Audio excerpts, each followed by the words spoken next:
like the seats of an 86 Delta 88 coupe on D's and bones, baby. That's what I'm talking about. Yeah. Going live in a minute, Blizzard King. This is Winter Dennis Sperling Podcast. You are rocking with the realest black men represented. Ain't no lies, cause we winning. Catching flies, ain't no feelings. Uncle D, we the villain, baby. We just left the village, baby. Now we in them villas, baby. Dennis Sperling Podcast, tuning in, we get it, baby. You can hate the player, hate the game. We love all you haters. Hate watch, hate watch. Calling lovely ladies, hands on your knees. You can thank us later. We snatching the crowns off of queens. We obliterate them. Tell the truth, shame the devil. They trying to eliminate us. You begging the sipping haters. Peeling layers off of haters. Whoa. Southern Cadillac music like Outkast. Ain't jumping without bass. Dennis Sperling Podcast. Whoa. Southern Cadillac music like Outkast. Ain't jumping without bass. Dennis Sperling Podcast. Whoa. We have to clean up what's going on in our house before we do anything else.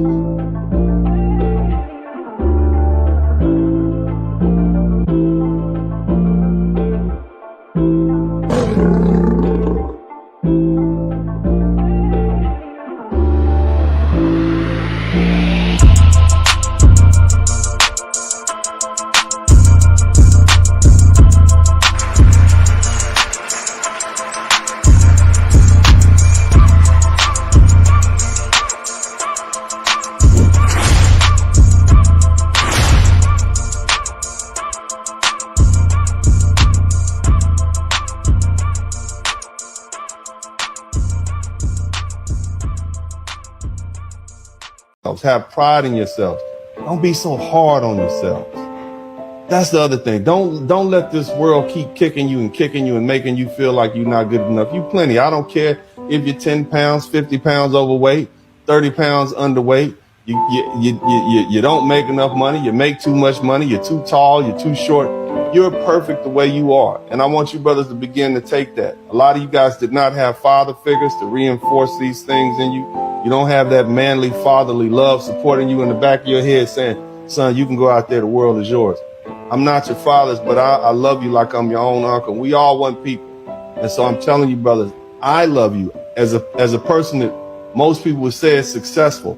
I'm telling you, the opportunity is out there. And most of you guys are doing much better than I was at your age. You're more confident. You got the world, you got the benefit of people like me who've made mistakes. And I want to see you ball. That's it. That's why successful people move out of these areas where you have people who are, as far as your incarceration rate is down, the education rate is up. We up. We went from a group of men who were brought to this country in the hulls of slave ships. I know we got the pretendians out there. They're saying that we still here, but the DNA test says otherwise, just like your baby mama. So, for my brothers who know their history and know where we came from, and know what we've been through for hundreds of years, the fact that over 60% of black men have now reached the middle class. Your seed is the most important thing that you produce in this world. It's not the art that you produce. It's not the buildings that you create. It's not the amount of money you make. It's not the amount of people who like you. It is your legacy. But since we don't live in our culture no more, we say what we want to say, do what we want to say. We tear our men down and then wonder why they don't make good husbands and fathers. Mothers destroy sons.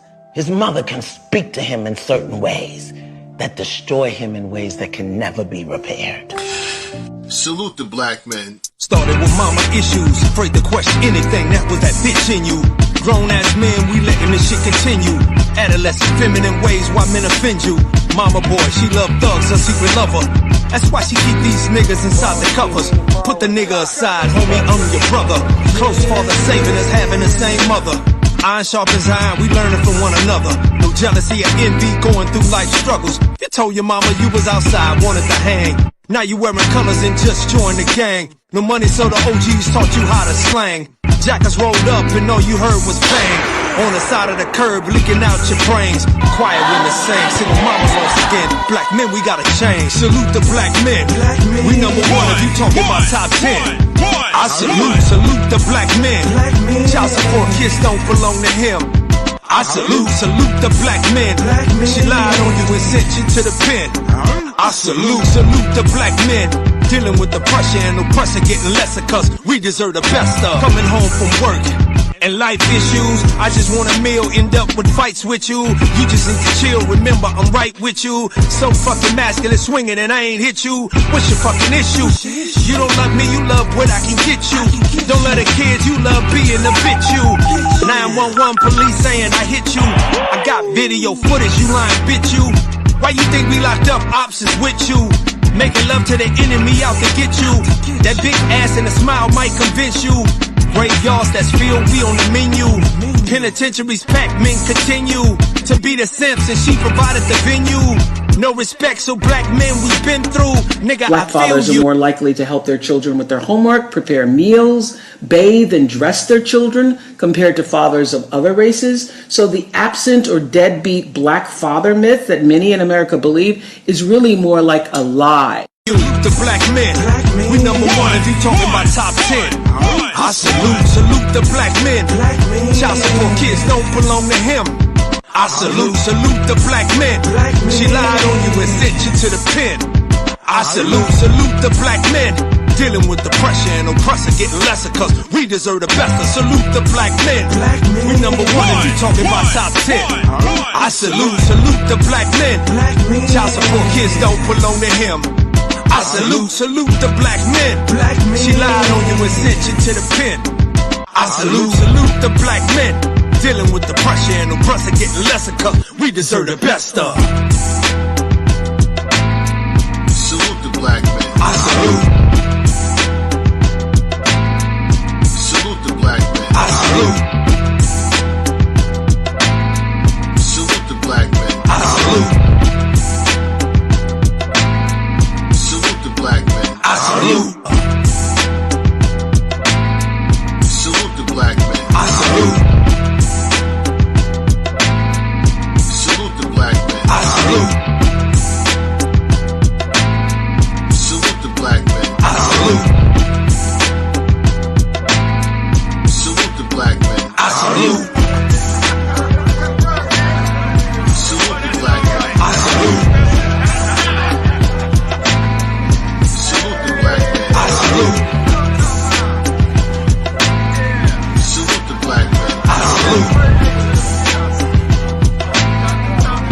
The black man. Men, I salute. the men I want to salute. Fuck your back. I like that. salute the black man.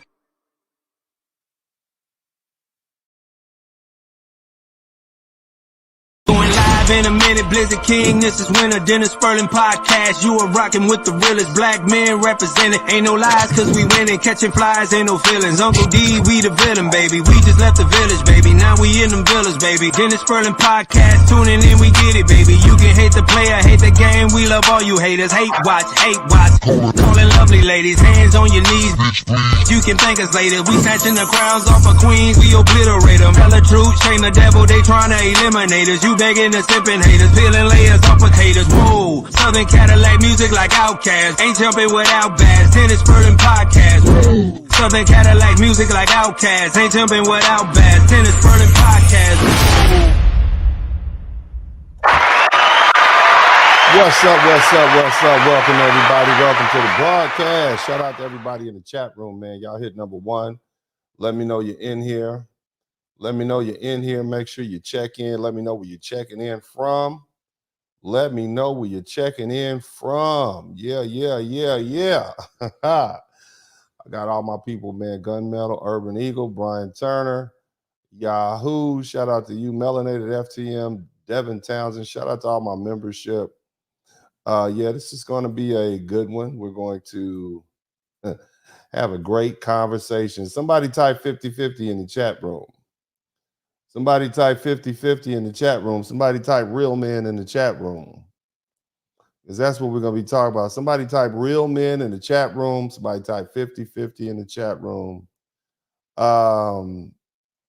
Somebody type Sassy in the chat room. Somebody type Sassy in the chat room. My God, fam. I'm gonna be honest with you, and I don't want you brothers to take this wrong, but I very rarely ever take the advice of modern black men.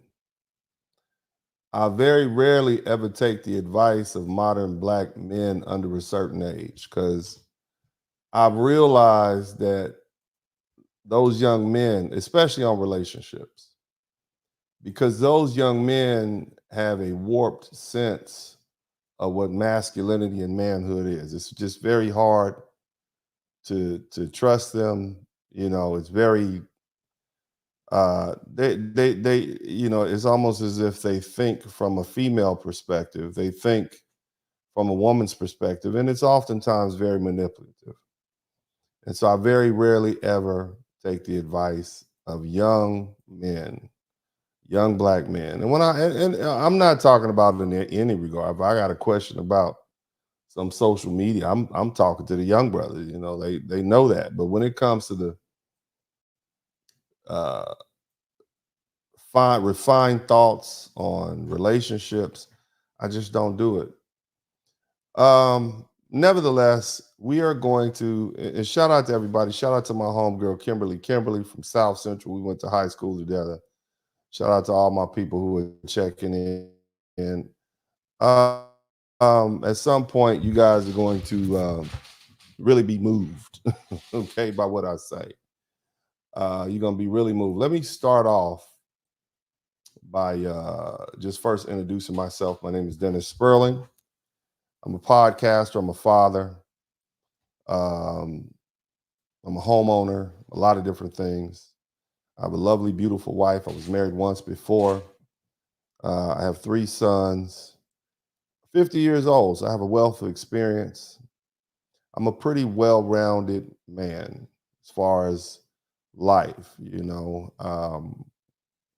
highly educated. I attend church. Shout out to my church. My pastor had his 35th pastoral anniversary today. I attend Greater True Vine Missionary Baptist Church in Fifth Ward, Texas. I practice Brazilian Jiu-Jitsu, Kaju Kimbo, and I emphasize that in boxing, and I emphasize these things with my sons because I desire to have well-rounded, real men that enter into the world, and take my place and represent me. And I want them to be a good representation of not only just manhood, but also black masculinity. I do my very best to represent us well, because at the end of the day, as black men, we are all tied together, whether we like it or not. And I want to do my part to make sure we look good. So I'm really into helping black men become the best men they can be. I want to see you ball. I want to see you happy. I want to see you with families. I want to see you with happy, healthy children. It's in my best interest to see that. And I'm only going to give you the same advice that I give my own sons and the same advice that I follow on my own. Okay. So, tonight we're going to delve into a topic that seems to confuse a lot of men out there, and that's paying bills. Somebody type paying bills in the chat room. Ladies, I know some ladies up in here. I want you to kick your husband in the back, turn this on and let him listen to what I have to say. I'm an advocate for black men, and oftentimes that puts me in a position of having to rebuff and contradict things that are said negatively about black men. But in doing so, being an advocate for black men, it also means that I'm going to speak to you in the harsh truth, and I'm going to tell you what you need to be told so that you could be better men, or at least you could work towards being better men. That doesn't mean that everything I tell you is applicable to you. It doesn't mean that everything I tell you, if you like it, doesn't mean you can institute it overnight. But the reality is, regarding paying bills, okay, it is crucial for your role as man of the house. There's this misguided narrative floating around that suggests that men should hand over their entire paycheck to their woman. We'll deal with that a little bit later. Okay. And the way the speaker, and I don't know the brother, but I put him up there. And the reason I call this Sassy Man's Guide to Losing Control over your household, because this man basically said that every man in America who has a woman who doesn't pass, who doesn't want to give that woman his paycheck is sassy. So he called us sassy. I'm gonna call him sassy. And when I finish with this broadcast, you'll understand why this young, I don't know the brother. I've seen him on YouTube or Facebook every now and then, but I'm just gonna break down what he says. He basically is giving you a sassy man's guide to losing control of your household. And as a man, that's the last thing you want to do. That's like being a captain and losing control of your ship. Okay? Now, let me set the record straight. It's not noble to put your woman in charge of paying all the bills. It's pathetic. It's a cop-out. It's a way to shirk your responsibility and dump the consequences on someone else, specifically your woman. And if you're doing that, you're not stepping up as a man, you're taking the easy way out. So let's talk about those men who think, and in addition, let's talk about those men who think splitting the bills 50-50 is the way to go. Fellas, if you're paying 50-50, you don't have a wife, you have a partner. And while that might sound fine on the surface, what it really does is enable financial irresponsibility. Why? Because deep down, you know that if you come up short, you've got someone who will pick up the slack. And when a woman has to do that, when she has to cover your part of the bills, it breeds discontent. She's stepping into a role that traditionally belongs to a man, and that's going to create tension. And whether you splitting the bills 50-50, 40-60, 30-70, 20-80, or 10-90, or any other variation, what you're really doing is creating a situation where she becomes your partner and not your wife. And with that partnership comes the expectation that she has a say in how things are run in your household. That means constant negotiation, constant back and forth, and ultimately conflict that undermines the love and the respect in your relationship. You can't be a true leader of your house if you're constantly asking for permission to buy things, to make decisions. Relying on her to say no or to keep you in line is just another way of copping out. It's just putting your responsibility for self-control onto her shoulders, which isn't fair. Essentially, you're turning your woman into your control mechanism, someone who has to keep you in check. And that's not what she signed up for. No woman wants to raise a grown man child. So let's be clear. Paying the bills isn't just about money. It's about leadership, responsibility, and being the head of the household. And if you want to be respected, if you want to maintain control, you need to step up and handle your business. Splitting the bills might seem like a fair deal, but all it does is create a dynamic where your woman has to step into the role that you should be fulfilling. And that's going to breed resentment, conflict, and ultimately a breakdown in the relationship. If you want to be a real man, you want to be a take charge man, you want to be a true patriarch, pay the bills and be the leader of your family. Anything less, you're just setting yourself up and your relationship up for failure. Now, listen to me. When men split the bills 50-50 with their partners, shout out to my man Lance Jackson. Thank you for being first up, fam. When you split the bills 50-50 with your woman, you don't really have a traditional wife. You have a partner who you rely on for cover if you come up short.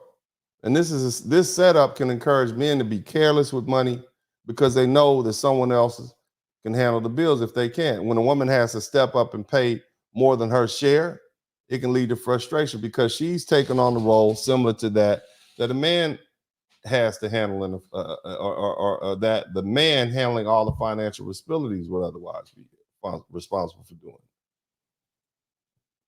You want to go hang out with your friends, and you know you don't have the money for it because the rent's due or the house note is due. But you know, if you spend an extra 60, 70 bucks buying a few rounds for your buddies, your wife will pick it up. She basically is acting as a crutch for you.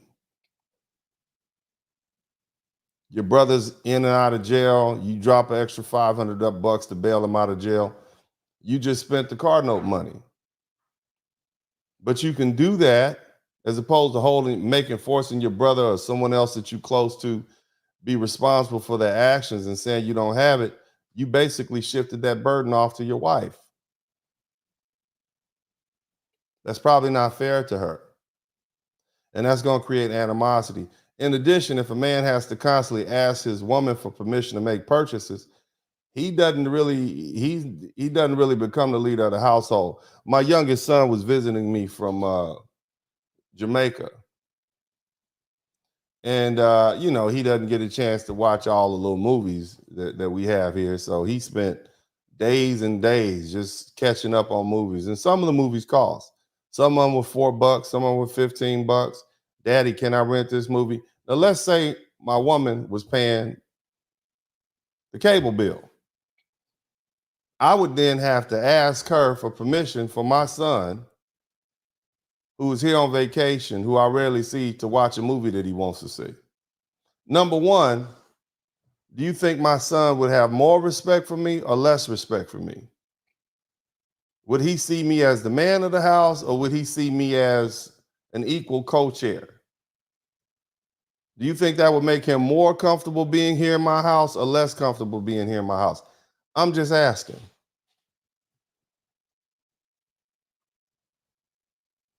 Is that really the right image that I want to portray for my son, who I want to be a patriarchal man like myself? That also puts my woman in the position where she has to say no, and therefore she looks like the bad guy. And typically you don't want the woman of the house to be the bad guy. You want to play the bad guy. You want to allow your woman to be the nurturer and the caretaker, and you play the role of the foil. I'm okay with people not liking me. I'm a man. I don't care. I tell my children all the time, I don't care. But when you put that responsibility on her, it's something that's even as simple as a cable bill. She's in charge of that, because at the end of the day, if the bill is anticipated to be $200 and it turns out that it's $500 and she has to pay it, she's going to bring that to you. Nevertheless, she's the one, if she's paying the bill, she's the one in charge of keeping me in line and keeping the bills down. And she, not only is she's raising me and keeping me in check, but now she's responsible for saying no to everybody else. I don't think that's fair. So I pay all the bills in my household. And the reason I pay all the bills is because the one who pays all the bills calls the shots. Somebody type shot caller in the chat room. See, it's about power and control. Let me say that again. It's about power and control. It's about having leverage to run the household as you, as a man, see fit. Hopefully, you run your household in a more upright manner, but nevertheless, you run your household, and people are free to leave. But depending on how they leave, they can't come back. And this means that if you decide to leave, you can't come back. And if you can't take my money with you. I tell my children and my woman all the time, you don't have to stay here.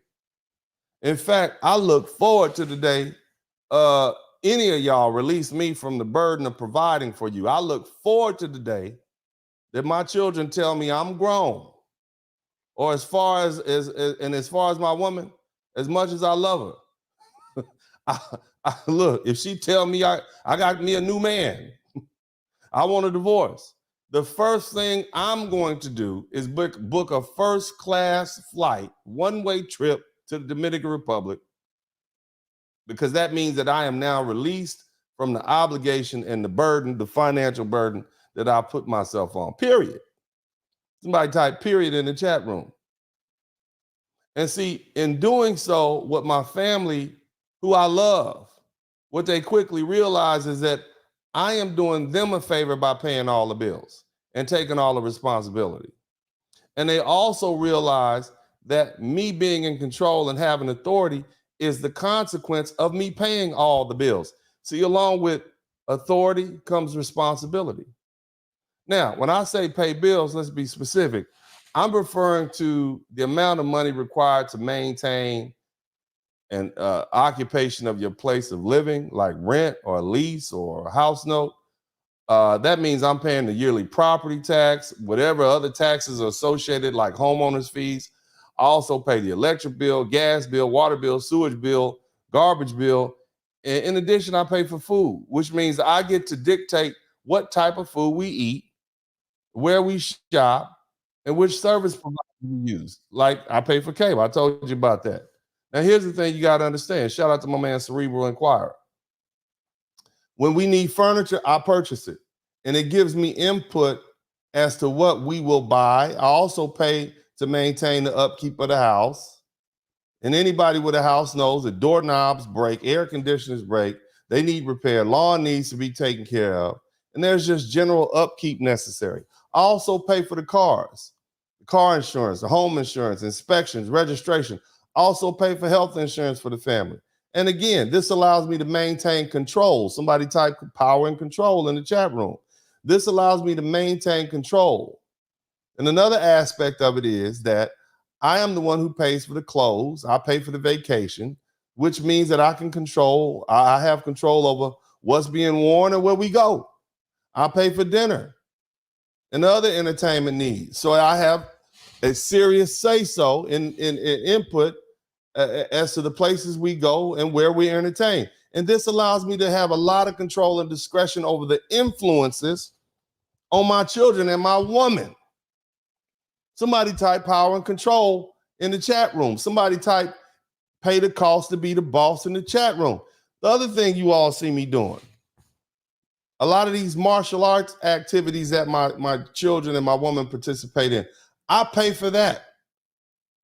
And I determine where we go, meaning I'm not telling them to go take martial arts and then not providing the financial backing necessary for them to do that. I'm telling them, you're going to take martial arts and I'm going to pay for it.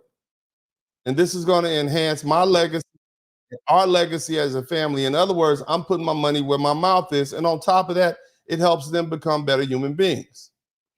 Like I say, and as the age-old saying goes, you pay the cost to be the boss. Now, we've been talking about money lately. We've been talking about generational wealth. We've been talking about legacy. And so what I'm going to talk to you guys about is spending habits of the rich. You don't believe I'm rich? Google me. All right?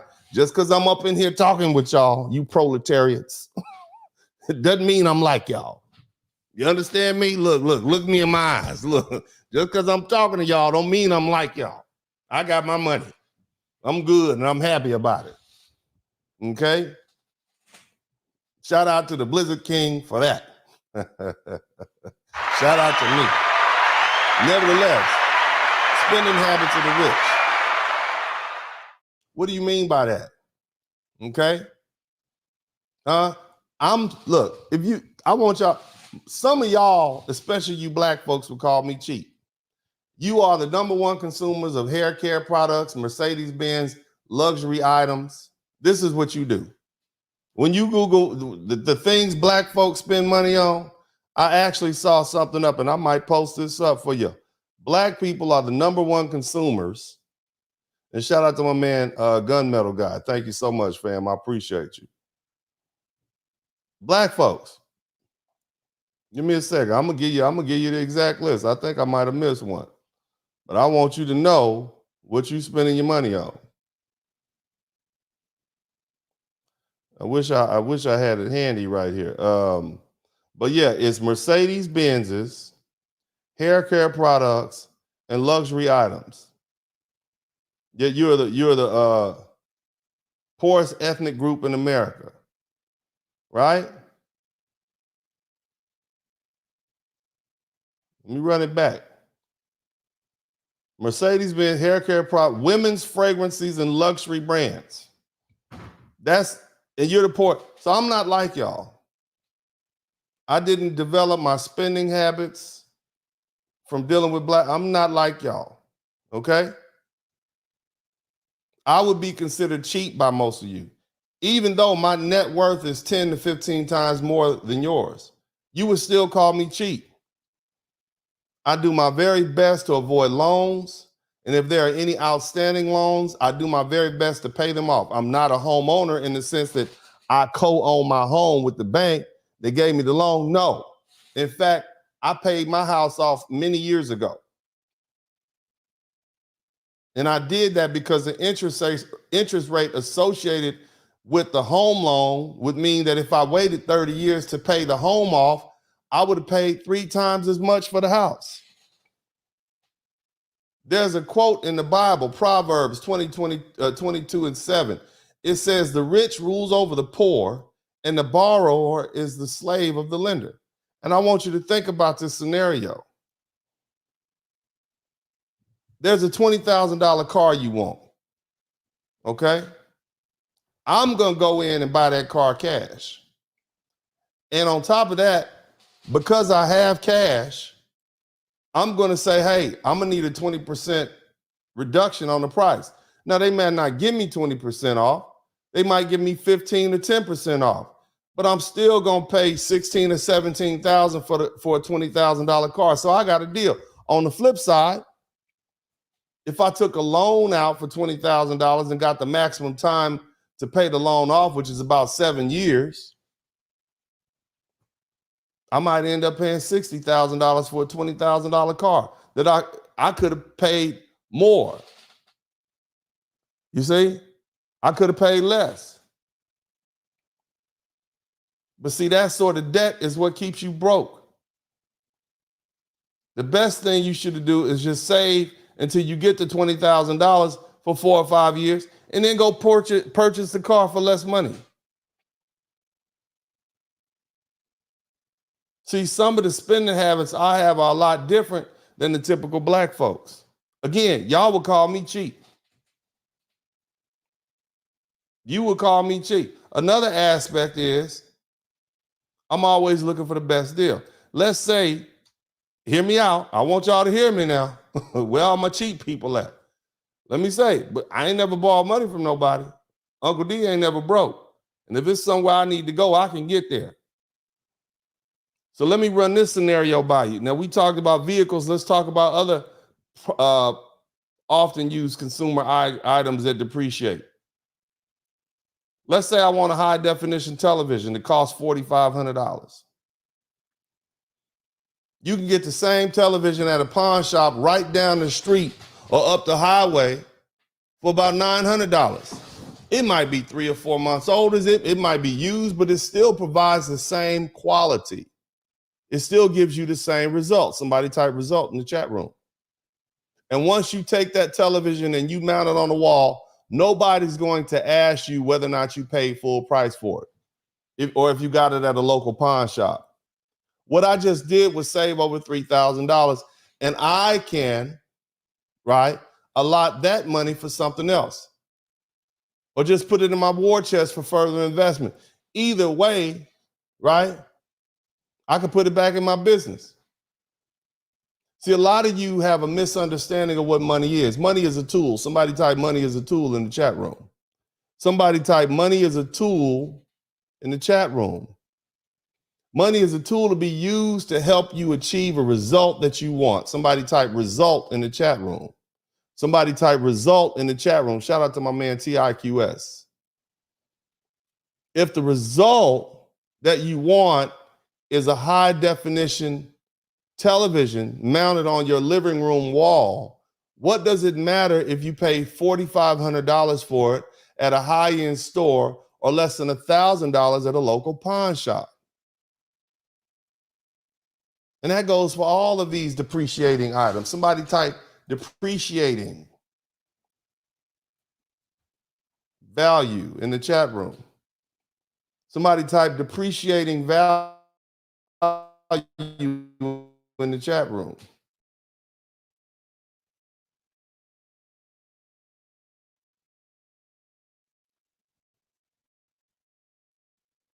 I pay for.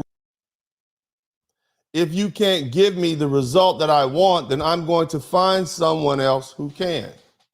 I don't pay for a haircut. I pay for you to make my head look good. Okay? So if I pay $30 for a haircut that doesn't make my head look good, as good as it can look. You know, Uncle D is a little ugly, but still, the hair, right? Focusing on the hair. If I give you $30 and the haircut that you give me does not make me look good, that is not the result that I wanted. You have to change your perspective, family. Be result oriented, not task oriented. Be result oriented, not task oriented.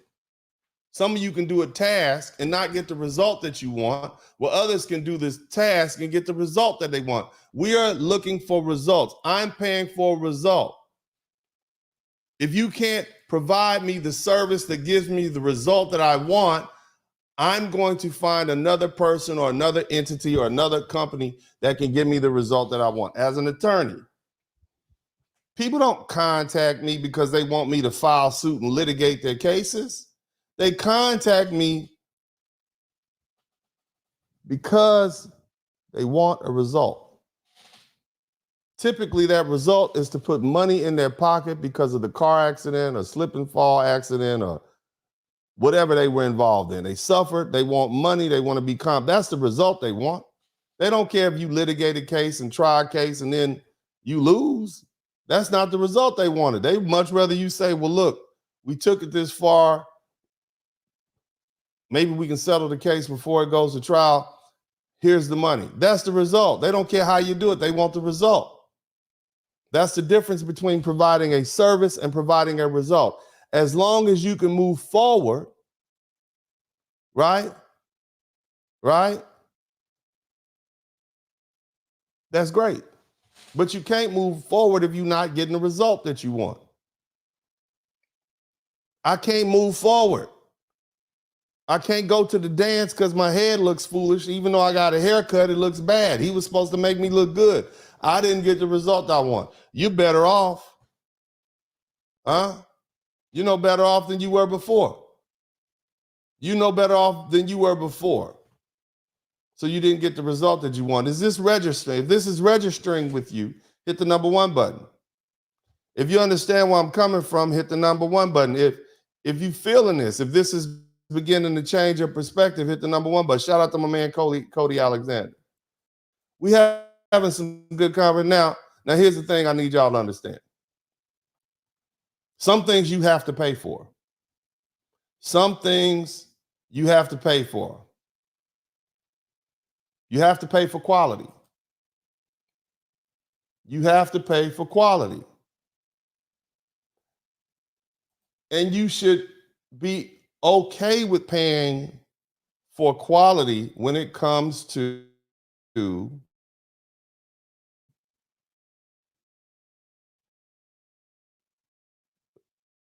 items that appreciate in value. Items that appreciate in value. Watches. I've been put on the waiting list for about 3 months. I don't know how that works, but they put me on the wait list. I think I have a picture in here somewhere. Those of you guys who follow my Facebook page, you'll see I put a picture up of me with my lady at the Rolex shop where she was out there, you know. I was taking a photograph. Let me see if I can pull it up. The Rolex shop. Now, I think Rolex is a good investment. I think it's a worthwhile investment. I think that if I buy a Rolex now for $10,000, $15,000, in 5 or 10 years, it'll be worth 15 or 20, maybe 30 or $40,000. And so I'm okay with buying a Rolex. You see? I can sell it for a lot more money down the road. You see? So it's okay for me to spend $18,000 on a Rolex or $15,000 or $20,000 on a Rolex. Here's a picture right here. And the thing about it is,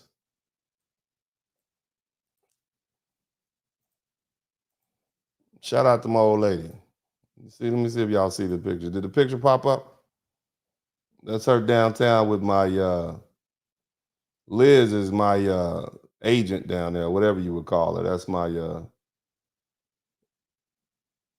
she's my rep.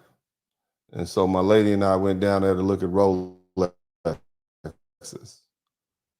and check and see when my Rolex is going to be ready. You see what I mean? So in other words, what I'm saying, some things you have to pay for. Some things you just got to bite the bullet and pay for. But did you hear the key word that I said? What did I say? Appreciating in value. Not depreciating, appreciating, which means it increases. You see?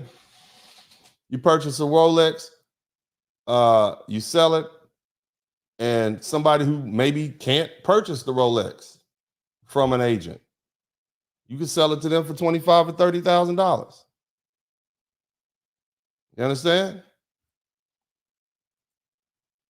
You can purchase a home in an up-and-coming neighborhood for $140,000, $150,000, and hold on to it, improve it, put high-quality fixtures in it, add all the luxury amenities, and in 20 years, that same home might be worth $500,000. I mean, here's what I need y'all to understand. You're gonna be living it in any way. You're gonna be living somewhere anyway. Why not improve what you have and increase the value of it? Remember, you black folks will call me cheap. Remember, I'm cheap. Because very rarely do you see me out there rolling around with some Gucci slippers on. But what I will do is buy a Rolex. What I will do is add fixtures to my home and increase the value. See? I will buy a Rolex, but I'm still cheap.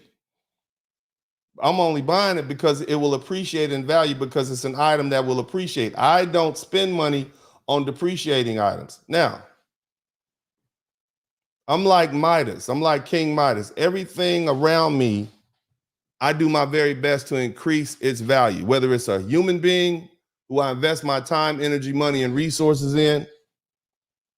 You see, and I'm talking about the people who are going to be with me, like my woman and my children and myself. I'm talking about the things like my home, okay, that will appreciate in value and give me a return. Now, I will also pay for high quality food. But here's the thing you have to understand. High quality food does not necessarily mean it's expensive.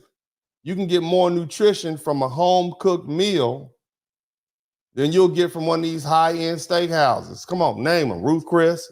What's the rest of them? Steak 48. They hadn't changed that grease in 3 or 4 weeks, and you in there eating like, oh, this is delicious. They got recycled meat that's been packed away for months, sometimes years, and then they charge you $500 or $600 for it. See, the key is not to be blinded by price. A lot of black people feel as though the more money they spend on something, it increases their value. And really, they just taking your money. You blinded by the price. See, I can actually recognize that just because something is expensive or just because someone is willing to charge a lot of money for something, that doesn't mean it's high quality. My lady was telling me about some high-end bags, some very popular high-end bags. Matter of fact, let me see. Hold on.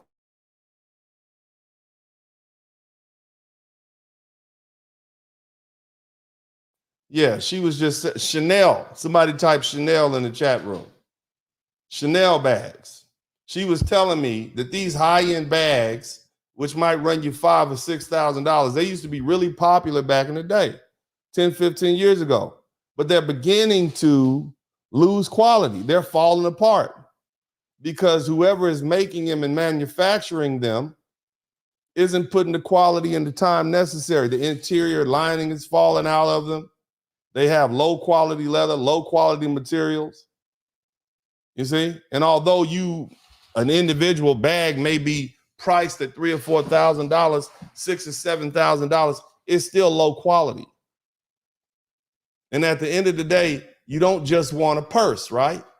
You want a purse that can handle and hold the items that you place in it. So you're not getting the result that you wanted. Somebody type result in the chat room. So again, Being able to recognize true value is important in getting your money's worth. Shout out to Urban Eagle. Now, paying all the bills allows you as a man to have complete control over the influences that affect the people in your house. It allows you to control the monthly budget. It allows you to control the quality of your lifestyle. It allows you to control the quality of your food, the quality of your service providers, and it makes you a financial decision maker, not just in theory, but in fact, because you're the one who has to whip out the credit card. You're the one who has to write the check. You're the one who has to go to the bank. Whether we're talking about a vacation or a color pattern in the house, you're the one who's going to determine who lives with you, who doesn't live with you, who comes to visit, and who doesn't come to visit. And some of you all can read between the lines on that. Shout out to Urban Eagle. You can't tell your wife that her raggedy cousin who you don't get along with, who's her favorite cousin, can't come to the house and she paying half the bills. All they're going to do is come over there and raise hell, eat all your food, sit in your favorite seat. Y'all partners. Somebody type, we partners in the chat room. We equal. You can't tell your wife that you want to eat this tonight. I want some steak tonight. You not paying the bill, Albert. Somebody say, no, Albert. No. Larry. Paul, Peter. I'm paying for the food. You can't be the man of the house if you have no control over the house. Anytime a woman is paying the bills, or if a child begins to start paying the bill, you know how them kids get that job at the local fast food place and then they start talking about, I don't even eat here. Well, I pay the light bill. Ooh, right? They pay one or two bills in the house and they begin to try to exhibit control over your house and you lose control. Now, what happens when you got too many kings in a castle? Talk to me. What happens when you have too many chiefs in a teepee? Huh? You begin to have chaos. You lose control. That's what happens.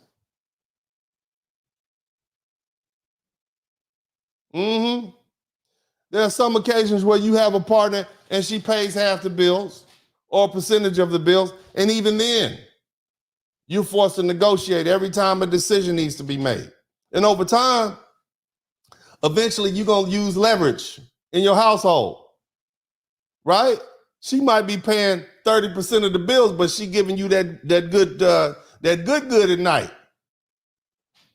And so not only does she have the leverage from paying part of the finances, but she also giving you that good. Somebody type good in the chat room. And you best damn sure believe she's going to use that good as leverage.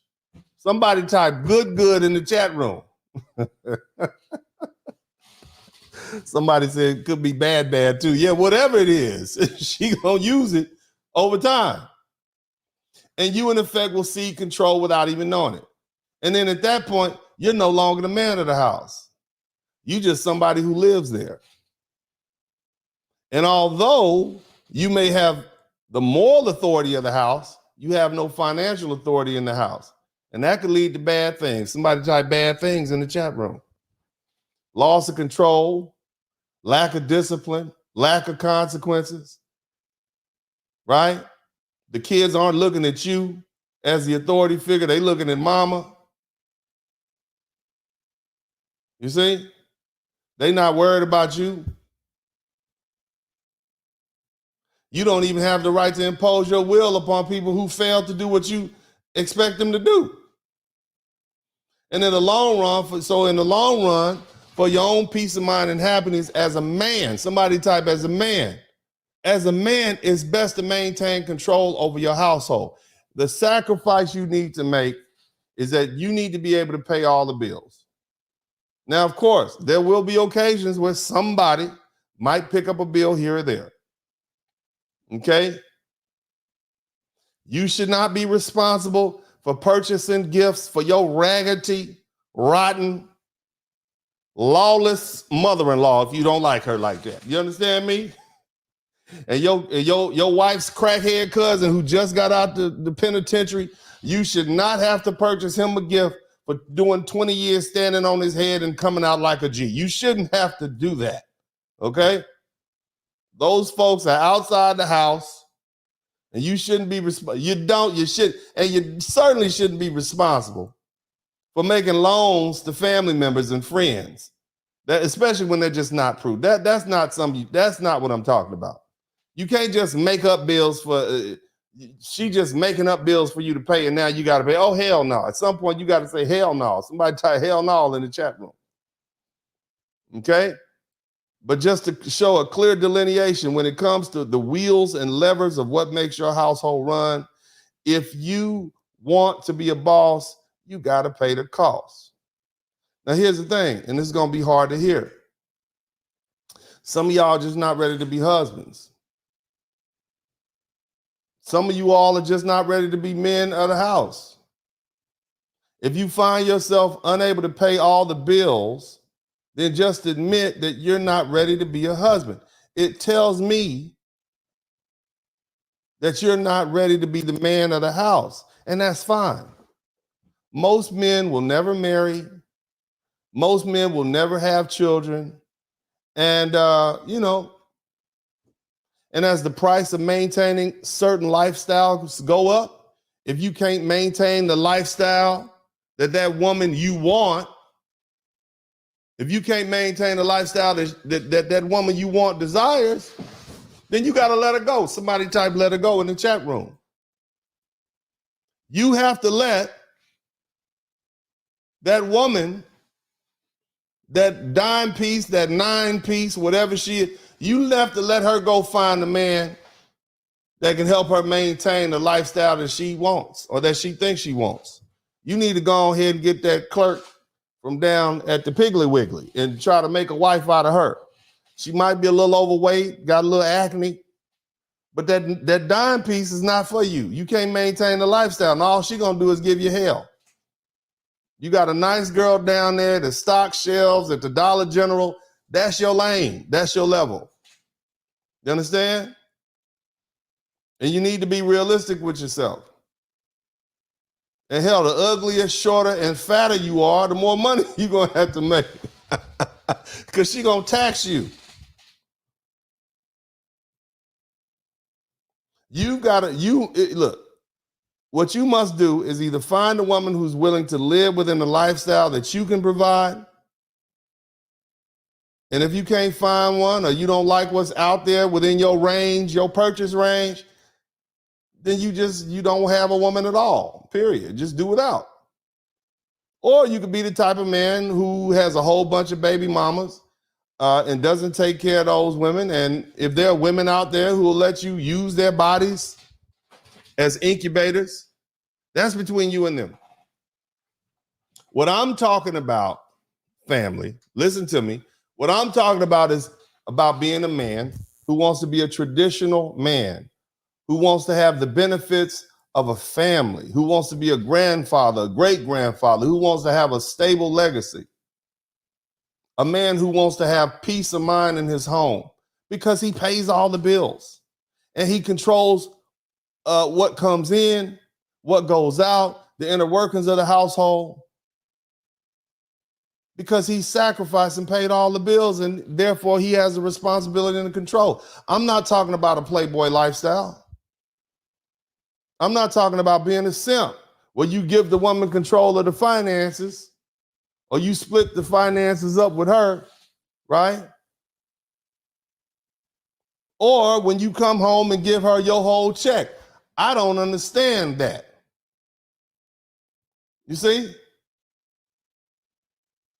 Nevertheless, there are some women who are better managers of money than men. And there are some small exceptions. But she's still paying the bills based on your instructions and your control. She's basically just acting as your administrator of the money, not the comptroller of the house. I used to have my secretaries paying my bills for my house and my office. They wasn't in control. They just did what I said do. See, paying all the bills is about control. It's about being the man of the house. It's about maintaining control. It's about maintaining power and maintaining authority in a real way. And your woman will respect you a lot more if you do that. You have a lot more peace of mind and happiness in your household if you do that.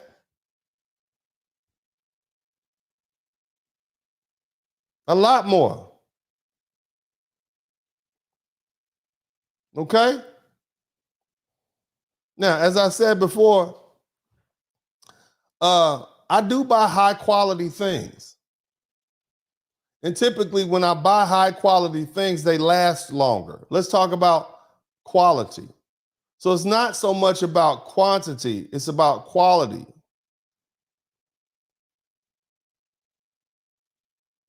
There was a time when I had black lacquer all throughout my house, praise God. Somebody type black lacquer in the chat room. Y'all remember them black lacquer pictures and furniture when they had with the photograph and the Elvis velvet? I had all that.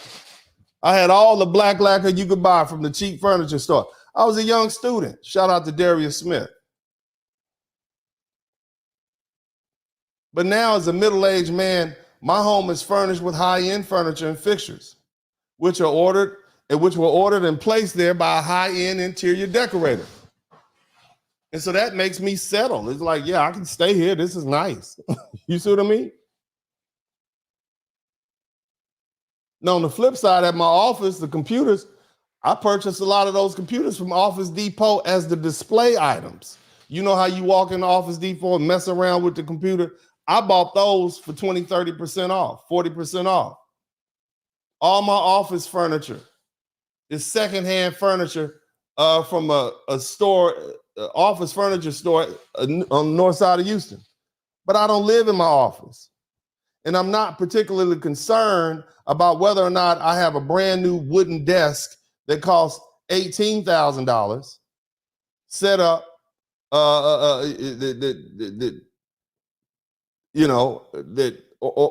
one that costs $8,000 or $4,000 or $1,000 that was in a bank somewhere.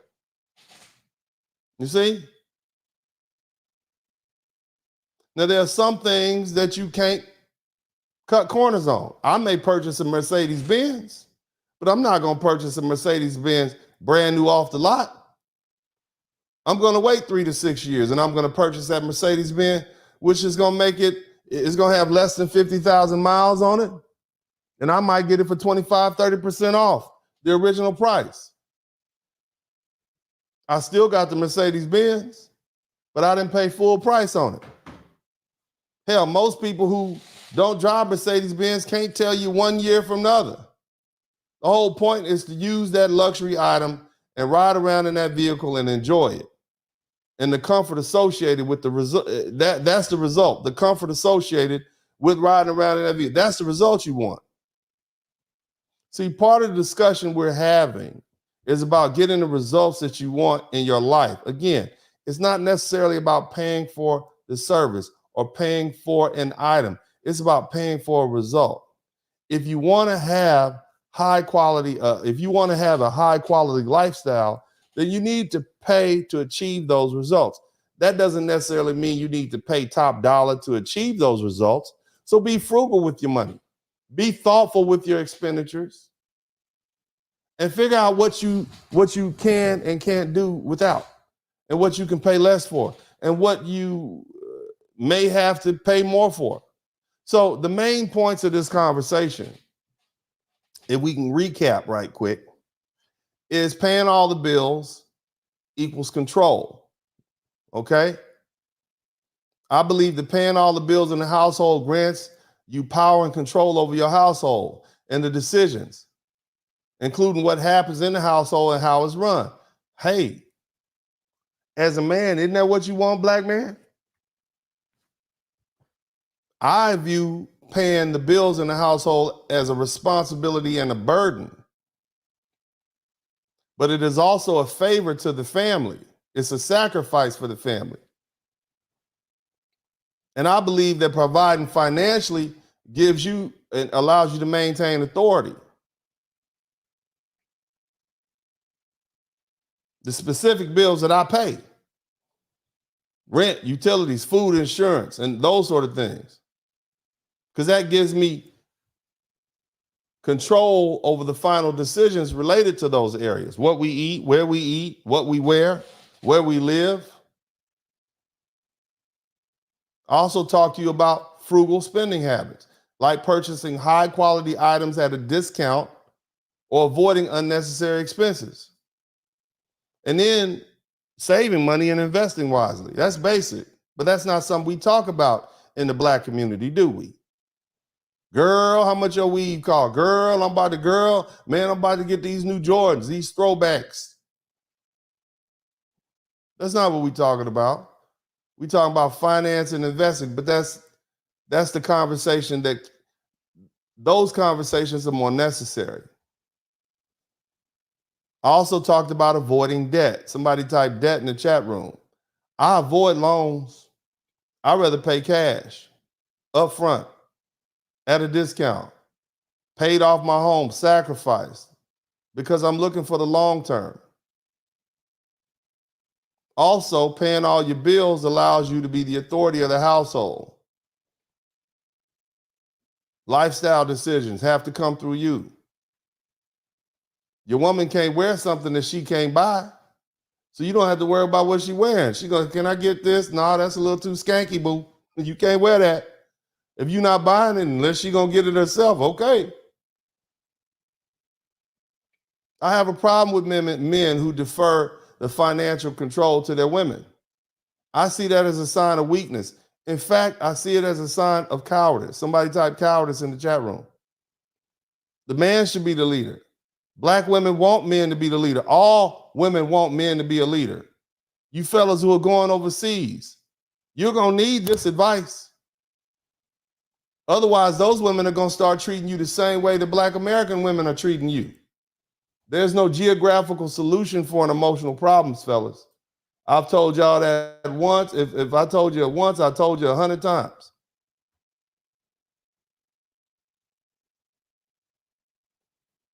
Even when you're spending your money, when we talk about results, that's why you purchase high quality items that last.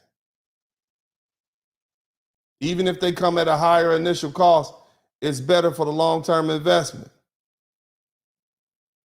I advocate thoughtful spending, finding deals, avoiding unnecessary expenses. That's how you get the desired result. And the ultimate goal in the household is peace of mind and happiness.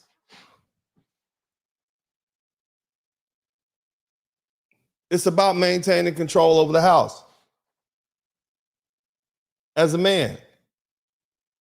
And that's going to lead to greater peace and respect from your partner and overall happiness in the household. Now, y'all still with me? Let me know if you're still with me. Hit the number 1 button if you're still here. Where my people at? Hit the number 1 button. It's about to get strong up in here.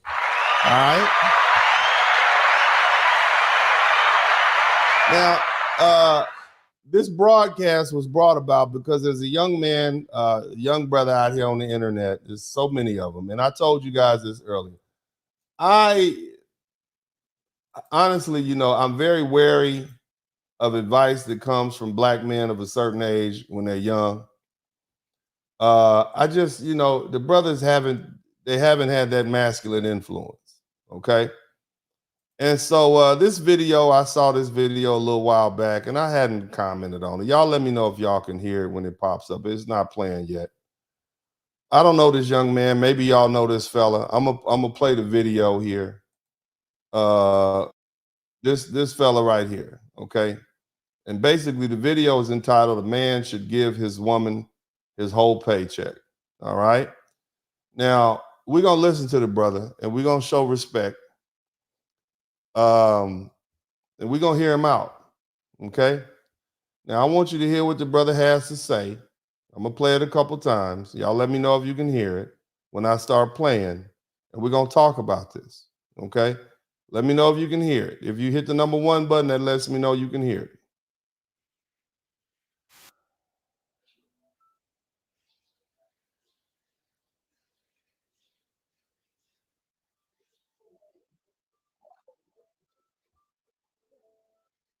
Fair use.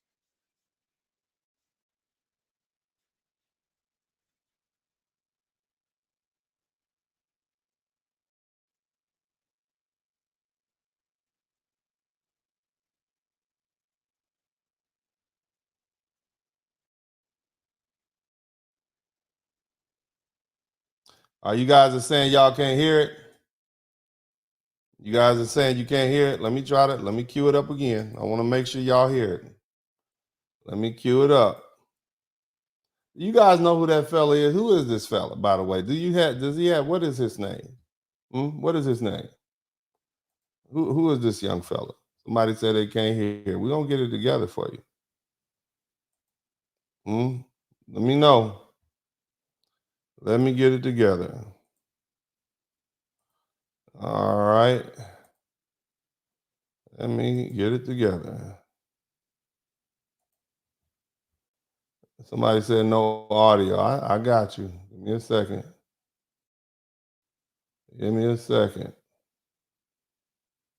Hold up. Wait. This is the fella right here. Let me see if I can. Here we go. All right. Y'all let me know if you can hear it. Because a woman's a nurturer. She's gonna make sure she's looking. Can y'all hear it now? Let me know. Man should hand over his whole paycheck to his woman. Because a woman's a nurturer. She's gonna make sure she's looking good. There's food in the house. The bills are paid. The children are well maintained. Because real men work to provide. We're working. See men work to be cute. They can't even go Somebody type Sassy in the chat room if you can hear it. a week without getting their hair cut, but their women hasn't had their hair done in months, nails done in months, or bought a new outfit in months. If you want to remove your woman's stress and worries, hand over your paycheck without complaints. And whatever's left over from that check, you use on yourself. Fair use. But you're working. A man is working to provide because a man is a provider. A man is also a maintainer of his woman and his family. If we're going to maintain our woman and our family, we have to make sure they're properly equipped. So if you're working, you should be working to provide for your family if you're in a relationship. If you're not in a relationship, spend your money however you want it. But if that's your woman, hand over your check. Or if those are your children, hand over the check to that woman so she can take care of your responsibilities. That's how you maintain things. A woman is a manager of a home. A woman runs the home. She has to be properly equipped with the things she needs to run the home. If not, your woman will suffer from anxiety, stress, and depression. Hand over your check. She deserves it. And if that's your woman, you chose her for a reason. If you're saying, oh, I can't trust her, you can't trust yourself because you chose that woman. Hand over your whole paycheck. All praises. Man should hand. All right. Did you guys hear that? We don't need to hear that again. We'll let that go. We don't. Praise God. Somebody type praise Moses in the chat room. And his last statement was all praises to the Most High. See what I mean? So we're gonna talk about this. All right. We're gonna talk about this, man. This is just it's not. And I like to give a black man the benefit of the doubt, but that post has gone viral, and basically he's saying that men should give their checks to their women because women will make sure that everything is taken care of. To me, that's a cop-out. That's the man's job. Somebody type, that's the man's job in the chat room. He's the husband. He's the provider. He's the protector. And if he's given the woman authority to pay the bills, even if it's with his check, that means he's not making the tough decisions that need to be made. So he's dumping it off on his woman. Sometimes you got to pay half that light bill so you can pay that whole gas bill before they turn it off on the 13th. After you got that extension, you putting that pressure on your woman. All this young man is doing is repackaging. All this man is doing is repackaging trash to make it seem like a treat. And see, these type of men stand behind their women. They put the women out front to be the leader. And they stand behind as followers. This is cowardice. This is cowardice, black man. Black women have been standing out front for decades now. That's why they so pissed off at us, brother. And some of y'all say, well, they wanted to put themselves out there. Just because your woman wants to do something don't mean you let her do it, do you? I tell you cats all the time, you got to jump in front of them and elbow them out the way and take your position as leader. I never said it was going to be easy, brother. And the reason that you as a man stand out front as a leader is because it allows those who come behind you to be protected by you. You take the hard hits. You deal with the harsh reality of life. You fight your way through whatever obstacles are before you, and the people behind you act as your support.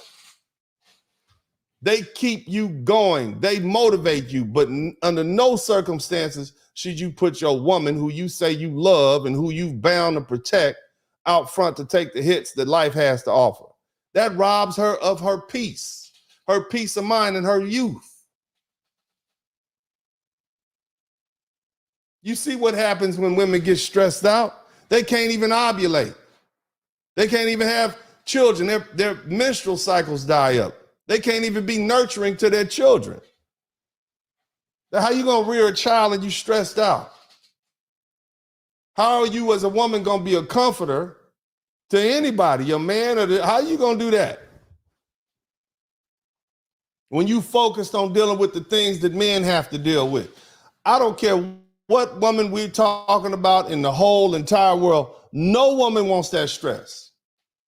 So I want you passport bros to hear me. Now, that said, the main point of this young man's broadcast is that a man should hand over his whole paycheck to his woman, because a woman is a nurturer. Now, the thing is, this point assumes that all women are natural nurturers. It assumes that they're best suited to manage all the household finances. That's two big assumptions right there. Those two stereotypes don't even account for an individual's differences or the fact that both people can be nurturers and both people can make financial decisions. I'm just keeping it 100.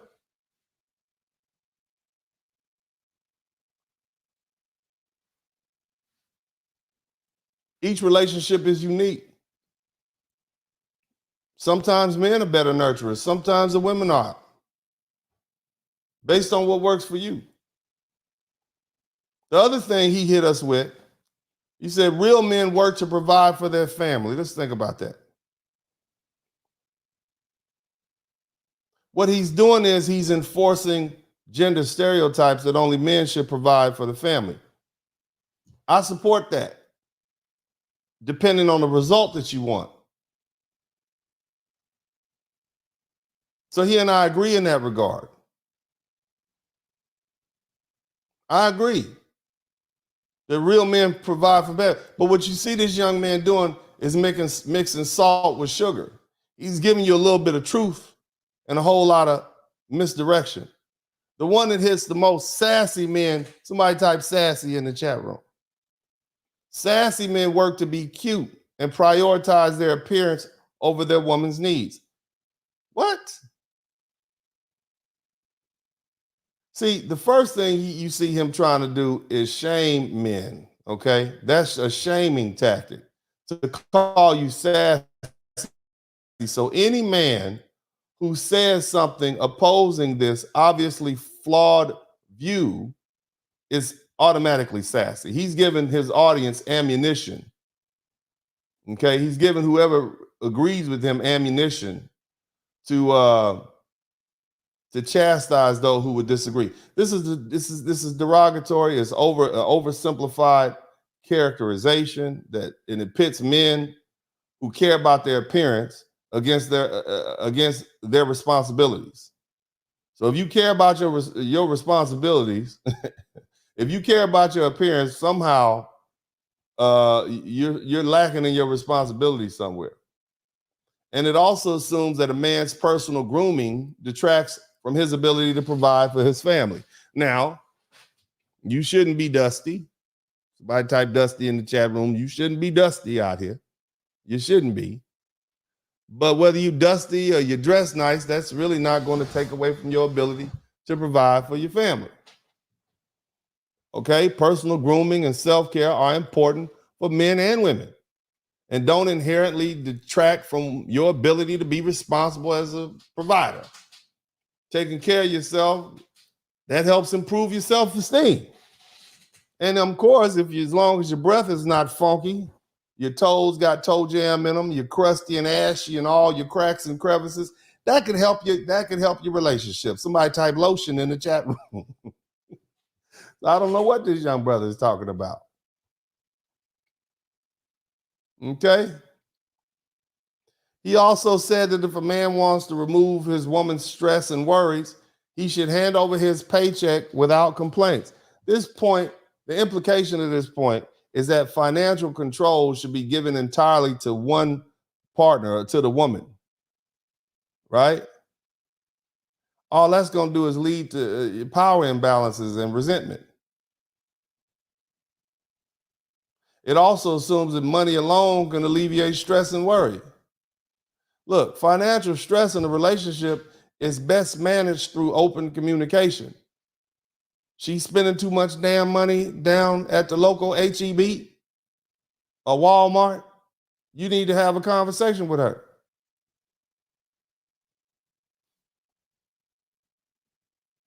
That's how you achieve mutual respect. And then as a man, you say, hey, this is your budget. Because I'm the ultimate arbiter of how much gets spent on food. She can have some say-so in what you're cooking and what you're buying, but the ultimate decision comes down to you. That's how you maintain healthy balance in a relationship. That's not going to remove stress from her, giving her the paycheck. And then he says something else. A man should use whatever is left over from the paycheck on himself after providing for his family. And see, this point assumes that the man needs to come last. And only after everything else has been taken care of, the dog, the cat, your mother-in-law, your sister-in-law, your ugly cousin that come through and eat all your food, this is going to lead to burnout. It's going to lead to supreme satisfaction. Shout out to my man, Kenneth Williams. Somebody type burnout and dissatisfaction. You mean I got to work all doggone week and all that's left for me after working 40, 50, 60 hours a week is $80? This is all I have? Shh. How are you constantly going to be neglecting the person or consistently neglecting the person who's the provider? How long do you think that lasts? Is he a slave? Is that what you want? Did you want a husband or a slave? What is this young man advocating for?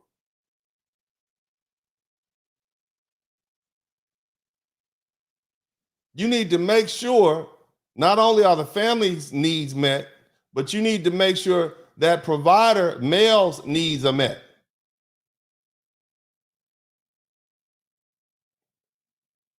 His personal expenses are necessary too. Well, Larry,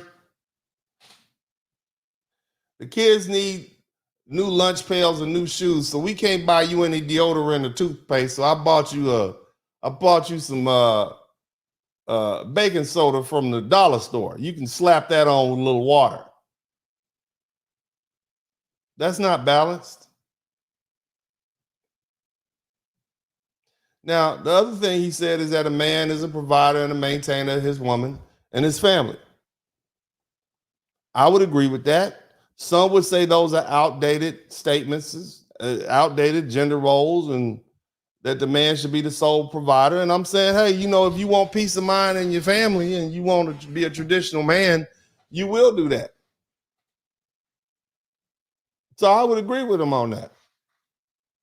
But the truth is, modern days, most of these relationships are fluid. In modern relationships, women oftentimes they help pay the bills. That's why you see a lot of these relationships aren't lasting. But it's the truth.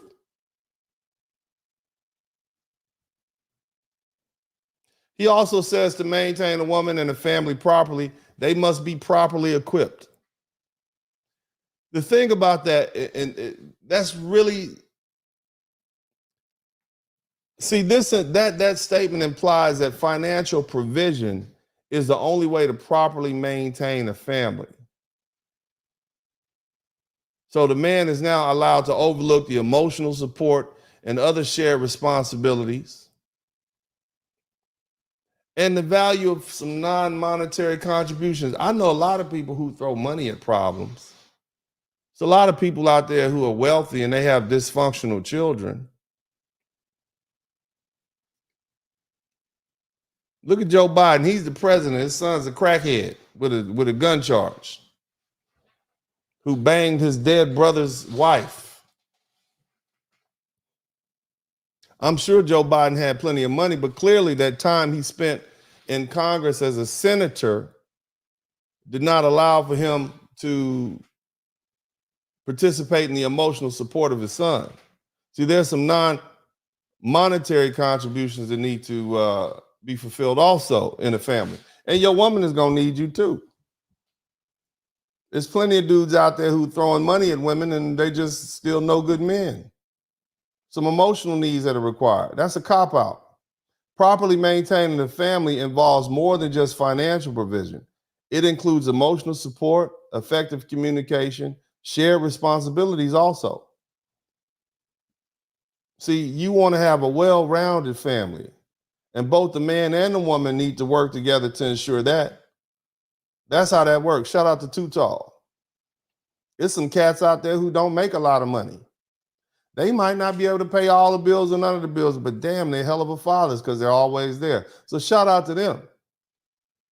You might not be playing the traditional financial role, but you're a hell of a financial support. You're a hell of a emotional support. You're there for the kids. I'm just saying.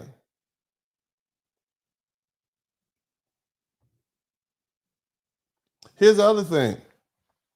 This guy right here, man, he says if a man is in a relationship, he should work to provide for his family. I agree with that in general.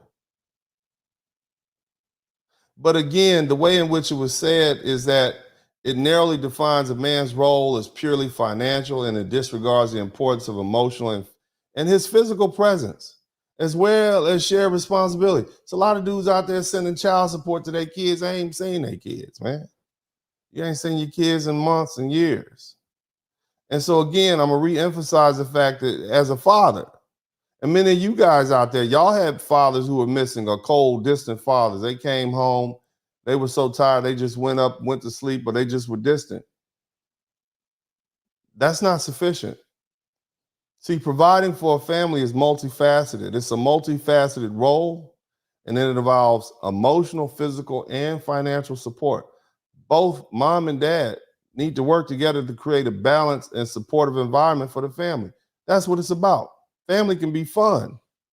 It's not just about you being an ATM machine. It's like, this cat has it where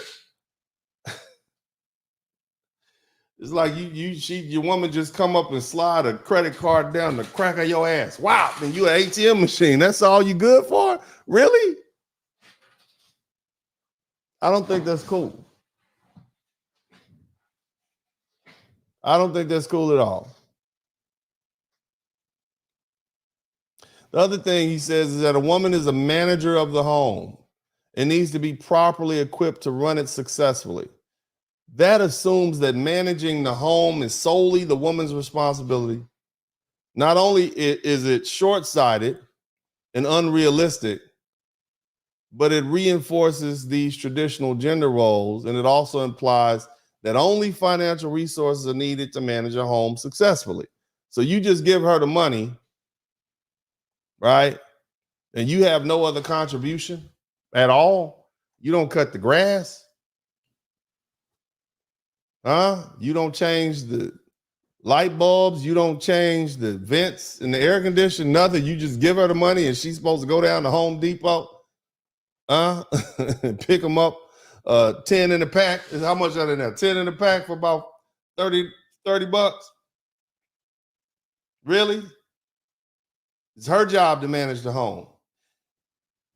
That sounds like somebody who doesn't have a home or wasn't raised in a home. And then he says something that's very insidious. He said, if a man can't trust his woman with his paycheck, It reflects on his ability to choose the right partner. I want you to ponder on that a little bit. This point oversimplifies trust and financial management in relationships. It implies that trust should be automatic and absolute without considering the nuances of financial compatibility and communication. Trust is in a relationship should be built over time and include open discussions about financial management and shared goals. Both the man and the woman should have input and control over certain financial decisions. And that way you include mutual respect and understanding. Let's get this straight. And let me let y'all hear this little brother again. Let me let you hear the little brother. And I'm not talking bad about the brother. I just disagree with him, and I just don't want you all to hear this and let this go unchallenged, because apparently the young brother is very popular. Okay. And this is young brother right here. Okay. I don't think he has any idea what it is to be a man. You pushing a narrative that's not just weak, but it's downright dangerous, especially talking to black men and black women. You're telling black men to hand over their paycheck, their entire paycheck, to black women. And I assume he's talking to everybody, but white women got sense enough to know not to pay attention to you. You think white people want advice from black people on relationships? Do you think any other group of people in the world want to hear a black man's advice on relationships? Let that register real quick. You clearly are only talking to black people, because white folks don't want to hear a damn thing you got to say. Hispanics don't believe a thing you got to say. The Asians and everybody else are looking at us like we damn fools. So you are clearly only giving this bad advice to black people. You understand what I'm saying? Clearly. And this is why there needs to be pushback on stuff like this. This young brother right here. You giving this bad advice to black folks. No. You telling them to hand over their paycheck to their woman as if this is some sort of noble sacrifice. No, that's not noble. It's pathetic. It's a cop-out, plain and simple. Not only are you giving up control, but you're also shying away or shirking your responsibility as a man and forcing her to bear the consequences of any financial mistakes. That's not being a provider. That's being a coward. Let's be honest here. This guy isn't even being genuine. He's pandering to women, telling them what they want to hear so he can get their approval. That's not leadership. That's manipulation. That's what that is. And we got plenty of black men in the community that have been doing that for decades. And brothers are tired of it.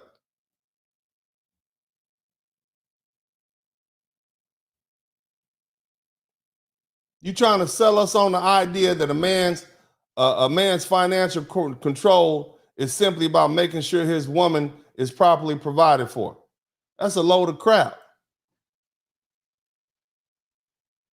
You want us to believe that a black man's role is to be a passive provider who hands over his whole hard-earned check without question, all to relieve his woman of stress? Really? This is the advice you're giving black men?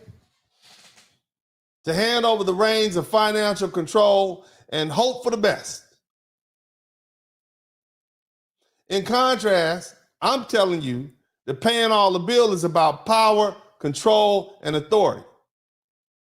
It's about making sure you run your household and not the other way around.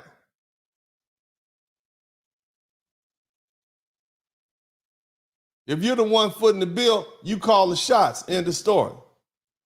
But see, it's more than just power.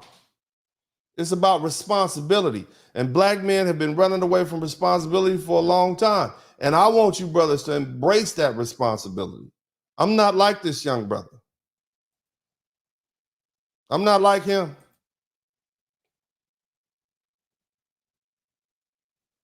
See, when you pay the bills, you're taking on the burden of making sure everything runs smoothly. If things go wrong, it's on you, brother. And that's exactly where it should be.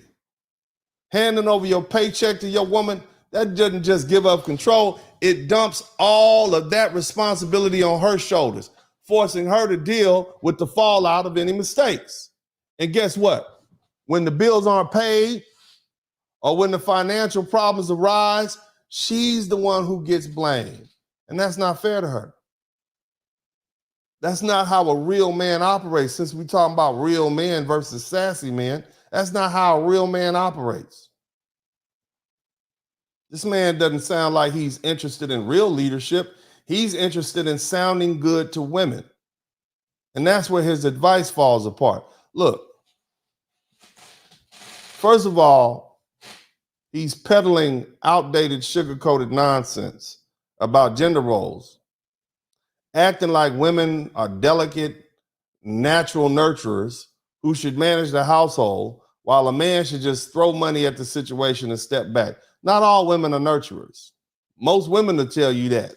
A lot of women will tell you that the men in their house, they're the disciplinarian, and the man is the soft one. His approach is a cowardly approach. My stance is clear. If you're not maintaining financial control, you're weak. If you're letting someone else manage your money, you've lost the right to call yourself a leader of your household. Real men don't cower behind their women. They stand in front, they take the hits, they make the tough decisions. And those decisions include handling the finances and being responsible for the outcomes. By forcing your woman to take over the financial range, you're not just abandoning your role as a leader, you're setting her up to take the blame for anything that goes wrong in the house. That's not protecting your woman. That's using her as a scapegoat. If you want to be a real man, step up, take responsibility, manage the finances yourself. This dude is trying to play hero, acting like he's empowering women. But all he's doing is setting them up to bear the burden of his failures. That's what you see happening. It's real slick. Somebody type slick in the chat room. Let's get real. This is a young man. Let's be real about what it means to maintain and run a household. Bills and expenses arise that are unexpected. So let me ask a question. What happens when that AC goes out in the middle of the summer or the heater breaks down in the dead of winter? Are you going to send your woman outside to negotiate a deal and write a check to the HVAC repairman? That's what type of man you are? Everybody in her family, all the men in her family will lose respect for you. She'll lose respect for you. Hell, the man repairing the pipes will lose respect for you. If a pipe bursts on the second or third floor of your house, a condominium or a townhouse, you gonna make her haggle with the plumber over the repair price? That's what you gonna do? What kind of man are you? You sending your woman out there to do man's job. Well, you got the bills, baby. You in charge of the bills, whatever you say. How's that sound? Does that make black men look good or look bad? Does it make us look strong or look weak? Does it make us look like leaders or does it make it look like followers? That's what this dude is talking about. You gonna send your woman to the auto repair shop to pay for the car repairs? I would never send my woman to deal with those kinds of bills. I don't think any responsible-minded man of any ethnicity would do that. Asking your woman to deal with these tasks, it shows a lack of planning and a lack of foresight on your part. Hell, banking has changed since the 1950s.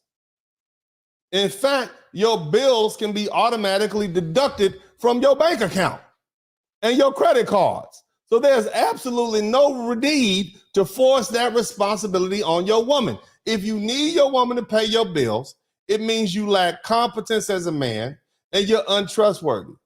And women have enough to deal with. Why force that responsibility of making sure the bills are paid on them and make sure they're paid on time? The doggone electric bill done went out because she didn't pay the damn bill because she dealing with these screaming kids all damn day. And you done came home and sat down in your goddamn loafers in your doggone shoe closet. And they did this video and the electricity goes out while you're filming. Come on, man. And now she got to run down to the local Western Union to pay the electric bill. And it's going to take 24 hours because she forgot. I mean, let's keep it 100. This young brother is trying to sell the idea that by handing over his paycheck or a man handing over their paycheck to the woman, they're doing her a favor. That ain't no goddamn favor. That's a burden. And in reality, you just setting her up for unexpected misses and you're too scared to deal with it yourself. That's what I'm looking at. Shout out to MC Recovery. The whole tone of this brother's video is weak. It's a weak message.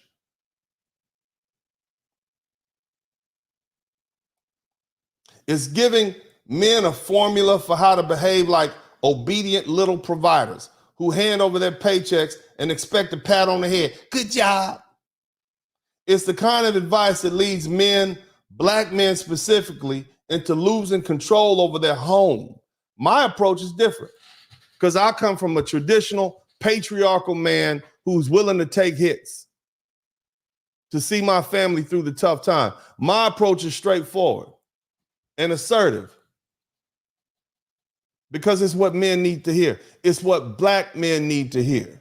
You pay all the damn bills because it gives you control. It's not about being fair. You a man. Pay all the goddamn bills so you can have peace of mind in your household. So you can say if you don't like it, you can hit the door and don't let the doorknob hit you where the good Lord split you. That's why. Control. You maintain authority because you're the one providing. This isn't about being nice or nurturing. It's about ensuring that your household runs the way you as a man see fit, which is the purpose why you created it.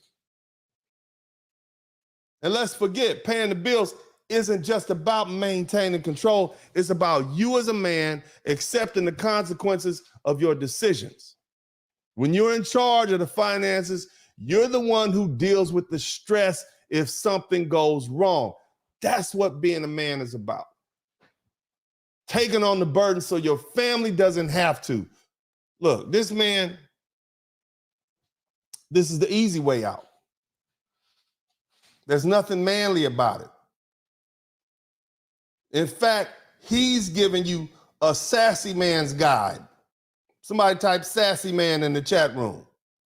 That's sassy. Somebody type sassy in the chat room. That's sassy. Real men face challenges head on, especially when it comes to their family and their well-being. This young brother is trying to be liked. He too busy trying to be liked to understand what real responsibility looks like.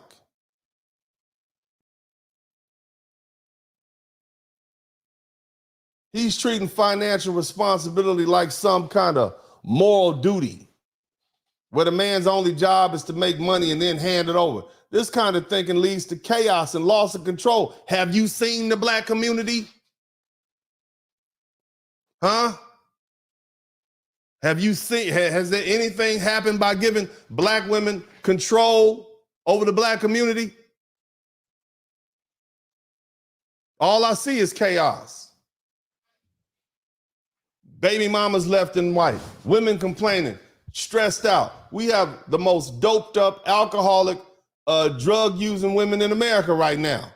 They're so stressed out because they're tired of the chaos that they created because they've been in control that they beg for.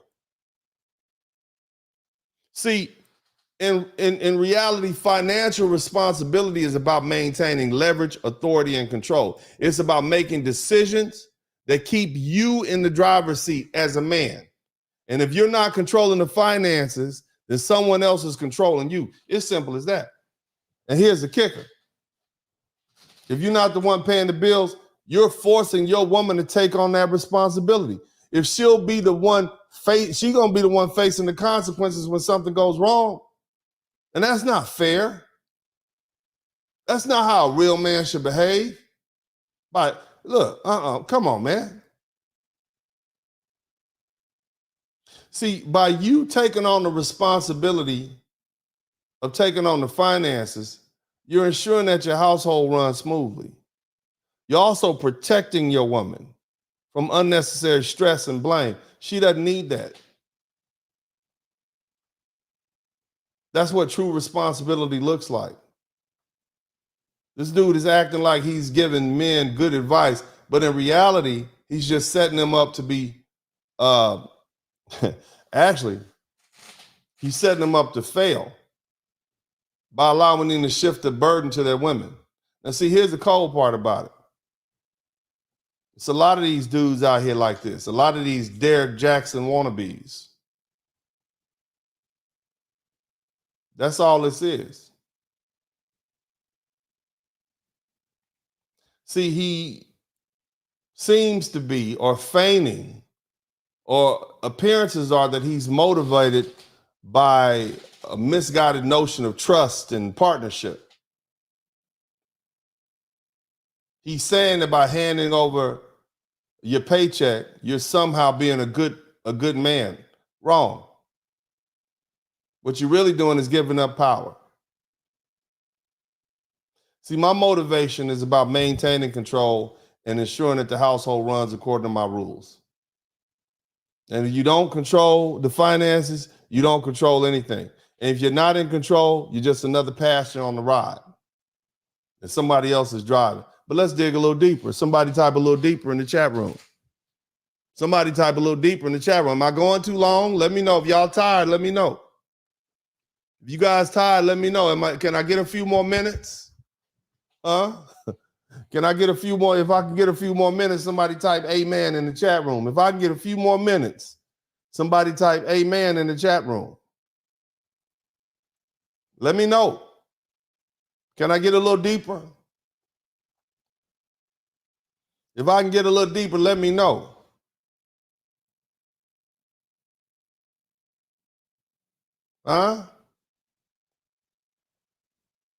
See, real men don't shift blame. They take it on themselves.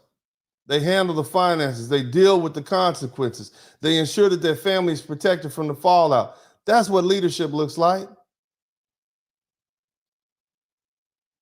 He's pandering. He's pretending to be the good guy. He's pandering, plain and simple. And the pandering appeals to women for several reasons, especially black women.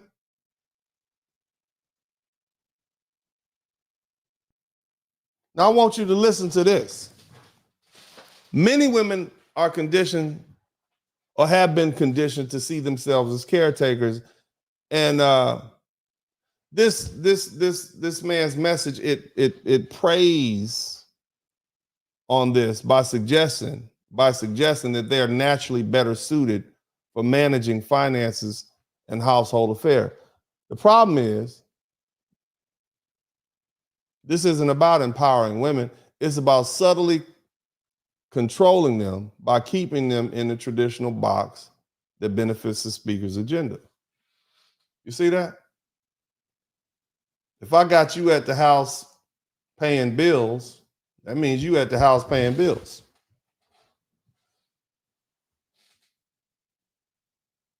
Can't do anything else. The other thing it does is it gives rise to a false sense of empowerment. Listen, in reality, this so-called empowerment of paying all the bills, it's a way for him to abdicate responsibility and make women feel like they have more power than they actually do. It's the deceptive tactic. It makes the speaker it makes the speaker's underlying selfishness because he benefits from the woman's increased workload and the illusion of control. You know what you can do to somebody when they think they have control and they don't? It's your paycheck. You the one that gives it to her. And so you gave her the power. Yeah, baby, you the boss and you out there, you got 3 or 4 side chicks. You out there banging broads on the side. Think about that.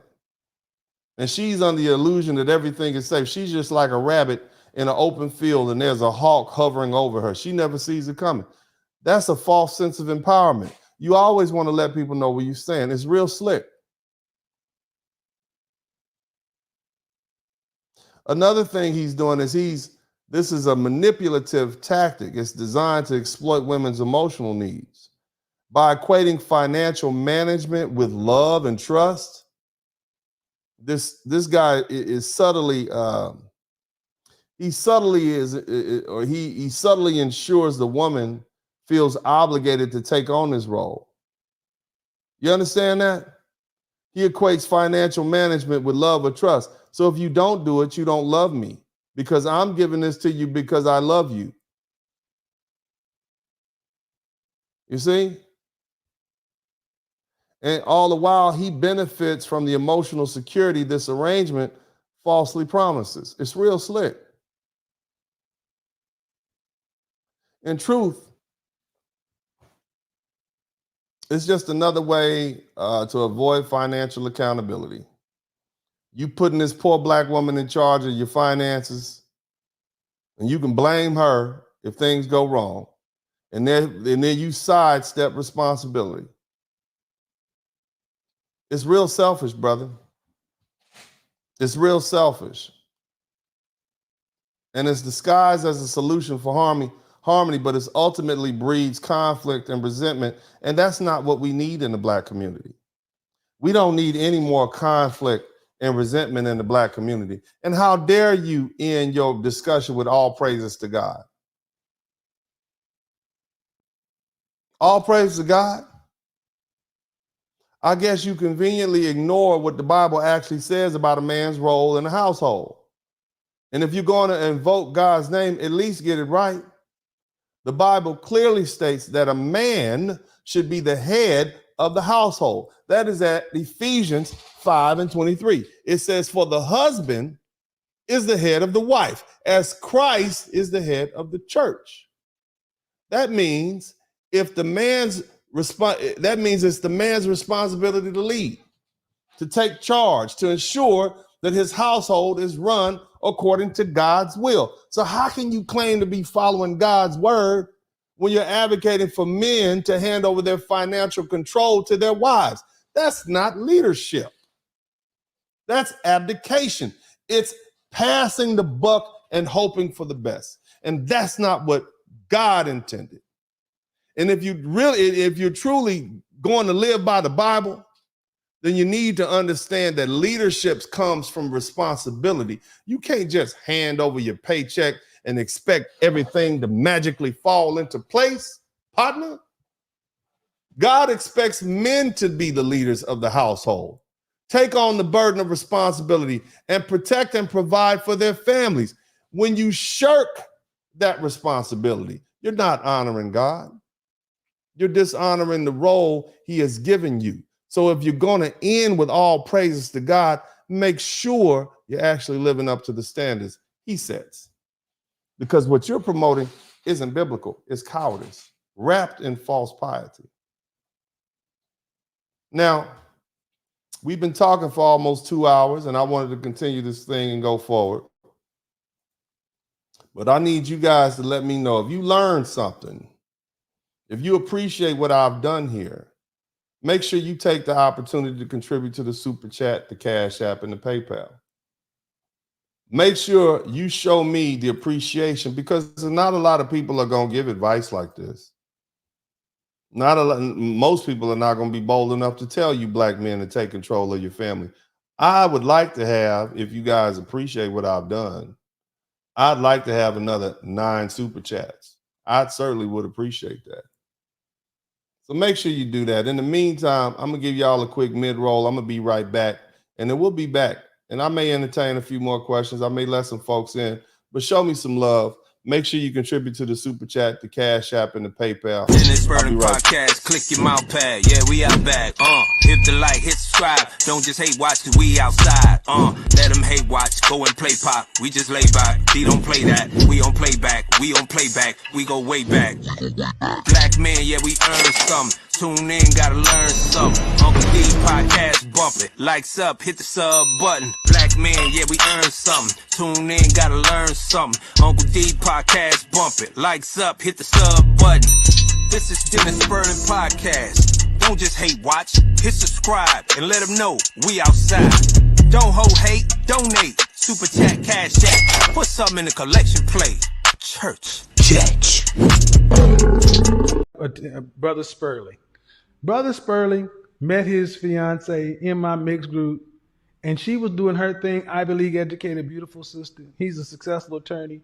Now he's like, shh, that's my wife. I'm gonna put her through law school. She's gonna become an attorney at my practice. That's the kind of shit I'm talking about. I want to call you back to the sister that called into my show who said, when I first listened to you, I didn't like you.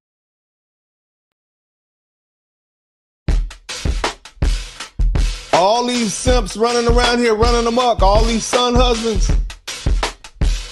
It ain't just these single mothers' faults.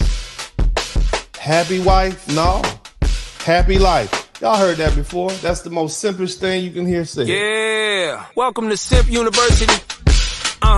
That's right. We got an all-star lineup. Yeah. We got Dr.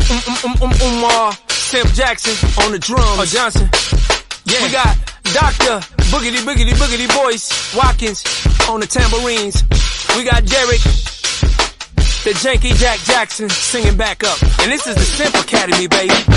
Shake it for a simp, shake it for a simp. Shake it for a simp, shake it for a simp. She just want that money anyway. She just want it. He don't give a fuck, he gon' pay. So he gon' pay it, baby. Shake it for a simp, shake it for a simp. Shake it for a simp, shake it for a simp. She just want that money anyway. He don't care, he don't give a fuck, he gon' pay. That's it. Shake it for a simp, shake it for a simp. Work the pimp C, I walk with a limp. This is for the donation niggas who got food. Been a decade running and still no school and no class. You keep asking for more cash. Academy growing, pucker up and kiss ass. These doctor, imposter, homie, you check the roster. Black women panda, sounds like you a scammer. Yeah. We lace them up like them Chuck tennis. We don't love these hoes, they screaming fuck Dennis. We holding court, ain't no love in it. Rather be the judge in it. Justice from you fuck niggas. Check game. Your mama gave you niggas all a simp chip. Now you simping A1 game, all on this simp shit. High degree having nigga talking this trick shit. What you gonna be teaching at that school, nigga? Pimp shit? This is for the simps at the academies. Listen to your mama pray, fuck what your daddy say. Yeah. Nigga, you a simp, Nigga, you a simp, yeah. This is for the simps at the academies. Listen to your mama pray, fuck what your daddy say. Yeah. Nigga, you a simp, yeah. My nigga, you a simp, yeah. Shake it for a simp, shake it for a simp. Shake it for a simp, shake it for a simp. She just want that money anyway. She just want it. He don't give a fuck, he gon' pay. He gon' pay it, baby. Shake it for a simp, shake it for a simp. Shake it for a simp, shake it for a simp. She just want that money anyway. He don't care, he don't give a fuck, he gon' pay. You niggas is soft as Wonder Bread, baby. You worse than King Kong trying to save mayonnaise man. Sippin' is like Kool-Aid, and you niggas add extra sugar. Cause you sippin' niggas never had that booger. How can a rotten bitch raise a forgotten trick that turned into a switch hitter? You more concerned with alphabets and crayon colors. I'm not that nigga, and I'm definitely not that brother. So when the kingdom falls, and the she-heathen no longer pick up your call, and will we leave you simps swinging from these salty balls?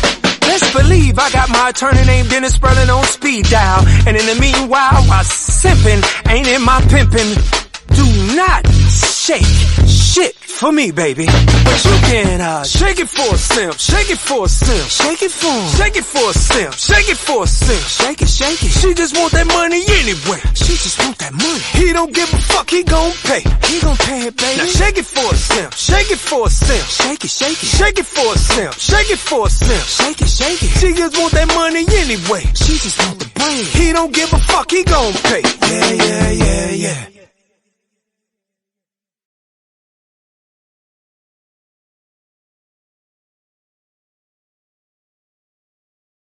Over his whole paycheck to his woman because a woman's a nurturer. She's gonna make sure she's looking good, there's food in the house, the bills are paid, the children are well maintained. Because real men work to provide. We're working to take care of our family. And the only men that disagree are the sassy men. Sassy men work to be cute. They can't even go a week without getting their hair cut, but their women hasn't had their hair done in months, nails done in months, or bought a new outfit in months.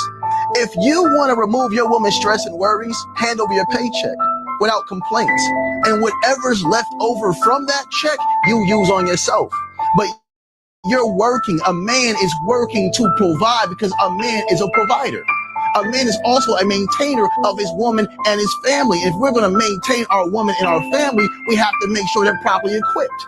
So if you're working, you should be working to provide for your family if you're in a relationship. If you're not in a relationship, spend your money however you want it. But if that's your woman, hand over your check. Or if those are your children, hand over the check to that woman so she can take care of your responsibilities. That's how you maintain things. A woman is a manager of a home. A woman runs the home. She has to be properly equipped with the things she needs to run the home successfully. If not, your woman will suffer from anxiety, stress, and depression. Hand over your check. She deserves it. And if that's your woman, you chose her for a reason. If you're saying, oh, I can't trust her, you can't trust yourself because you chose that woman. Hand over. All right, welcome back to the broadcast. Can you all hear that? I wanted to make sure y'all heard that. Big shout out to everybody. I was trying to get 20 super chats. I got about 14. Big shout out to Dispatch the Panda Bear. It said Ben Cisco, the emissary, said Dispatch the Panda Bear. Shout out to you, Mr. Bowie. Thank you for the super sticker. Urban Eagle, thank you for the $2 super sticker. My man, MC Recovery Relapse. Some of my friends and family members try that. Bills was late, lights went off, credit cards overspent, now the divorce indeed. Right. That's exactly what happens, man. You don't put that type of responsibility on a woman. She doesn't automatically, is not automatic. You just copping out. That's a cop out. Shout out to Too Tall. Thank you so much. Kenneth Williams, thank you so much. He says super sticker. Who else we got in here? Cerebral Inquirer, criminal with DV given relationship advice. I don't know anything about the brother. Okay. I don't know anything about him. I don't know. I'm just looking at the advice and how it sounds to me. Darius Smith, if she makes 5 to 6 figures and also has a career, what's her money used for then? Is she going to hoard it for a rainy day? Well, brother, that's probably not somebody you should be with. If she makes that money and you don't make that amount of money, it's already hell in your household. You see, because she makes more money than you, so she truly feels like that you don't deserve her. Earlier I said, you need to marry on your level. You need to date on your level. You see what I mean? She clearly, you cannot maintain her. If she makes 5 to 6 figures and you don't, you make less, and you're trying to keep her within what you can afford, you really can't afford that woman. You see? Now, maybe she's with you for other reasons. I don't know. Maybe y'all have a love relationship. I don't know. But the bottom line is, if she can't live within your means and she's not content living within your means, man, you're going to have a problem in that relationship. That's all I'm saying, brother. It's just realistic. Let her go on off and be with somebody else. But what's her money for? Brother, all I'm saying is this. If you're not in a traditional relationship, if you don't have the desire to be in a traditional relationship, then this conversation is probably not for you. See, something you guys didn't remember, Kevin Samuels pretty much, he catered to high value men. He did not entertain the Pookie and the Ray Rays. And I'm not saying that you are by any means, brother. I'm not saying if you're a hardworking brother on the come up, cool. But he used to tell brothers to work 60 hours a week, get more money. I'm not. My conversation. This is a conversation for brothers who want to start families, who want to be traditional fathers, traditional husbands, who want to have a legacy, and that costs. And a lot of it is sacrifice. You see, and this as I said earlier, a lot of men are not going. Most men in the world have not bred. They don't have children. They haven't been married. So this conversation is not for everybody. So, you know, I guess we could talk about that another day. But shout out to you, brother. I appreciate you. Shout out to my man Urban Eagle. Good looking out, fam. I appreciate you. I'm just trying to teach y'all how to keep the mess down. Okay. I'm schooling you on how to keep the mess down. All right, how to keep the relationship popping. Shout out to my man Cody. If it depreciates, it's greater later. Who else? TIQ is supporting good. Uncle D International. Quiet Storm. Good looking out. Gunmetal. When you support black men, you're supporting black families. Thank you very much. Release from the burden. Praise Moses. Hallelujah. And Lance Jackson. Yeah, man. So we got 14 super chats. Shout out to everybody. If y'all can hear me clearly in the chat room, hit the number 1 button. Here's the thing. Look. Brothers, let's cut through the fluff. Okay? Let's cut through the fluff and let's get brutally honest. The young man with that post is really all about relinquishing control and giving up power. It's about abdicating your responsibilities as a man and living in a fantasy where trust alone can hold a household together. But here's a harsh truth. That's not how the real world works. Trust is important, but it's not a replacement for leadership, responsibility, and decisiveness. That's required to keep a household running smoothly. And when you hand over your paycheck and you expect everything to magically fall into place, you're not building a partnership, you're orchestrating a disaster. You're setting the stage for stress, confusion, and ultimately the collapse of your household structure. Let's be real. When things inevitably go wrong, and they will, it won't be you who faces the consequences. It'll be your woman, the very person you claim to be protecting. By stepping back and abdicating your role as a financial leader, you're not just shirking your duties, you're placing unfair, overwhelming burden on her shoulders, and she's going to resent you for it. So let's call it for what it is. This isn't just irresponsible. It's cowardly. Somebody type cowardly in the chat room. You're forcing your woman to step into the role that you as a man should be handling. When the stress mounts, when the resentment starts to build, and when she's left holding the pieces of a crumbling household, it's your relationship that's going to bear the brunt of the damage. Here's the reality. The foundation of a stable, respected household isn't built on pandering, feel-good narratives, trying to win applause, especially those that crumble under pressure. And I put pressure on them tonight. Tonight you saw Uncle D cross-examine a witness, and there was pressure. See, the foundation of a stable, respected household is built on dominance, it's built on control, it's built on responsibility and personal authority. Pillars that are non-negotiable. If you want a household that commands respect, you want to be a man that commands respect, you want your household to run smoothly, you want peace of mind and happiness, and this is what you have to do. You want to be a respected man in the house, then it's time for you to step up and take charge, brothers. Black man, you need to be the one who pays the bills, makes the tough decisions, and shoulders the responsibility that comes with that. The responsibility that comes with leadership. I never said it was going to be easy. Somebody type leadership in the chat room. Somebody type last of the black patriarchs in the chat room. Come on now, brothers. We're not just going to sit up here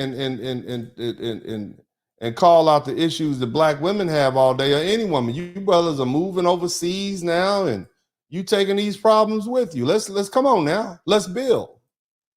Don't you want to be men? Are we men? Don't you want to be respected as men? Come on now, take it. Night in and night out. You see me exposing my life to y'all. You see my children. You see how I operate with my woman. I'm giving you examples of masculinity. I'm showing you. You don't see me sitting in a shoe closet somewhere with some fancy shoes on and no socks, telling you to pay your paycheck. I'm telling you the hard stuff. This is what it takes to be a man. And I'm giving you an up close and personal look on how to build men and how to make strong men. Don't run from it now. I'll tell you to pay all the bills. The first thing out of your mouth is, oh, but what if she make more money than me though? What is she supposed to do with her money? Your job is to take care of your household. At the end of the day, whatever your woman does with her money, that's on her. You married her.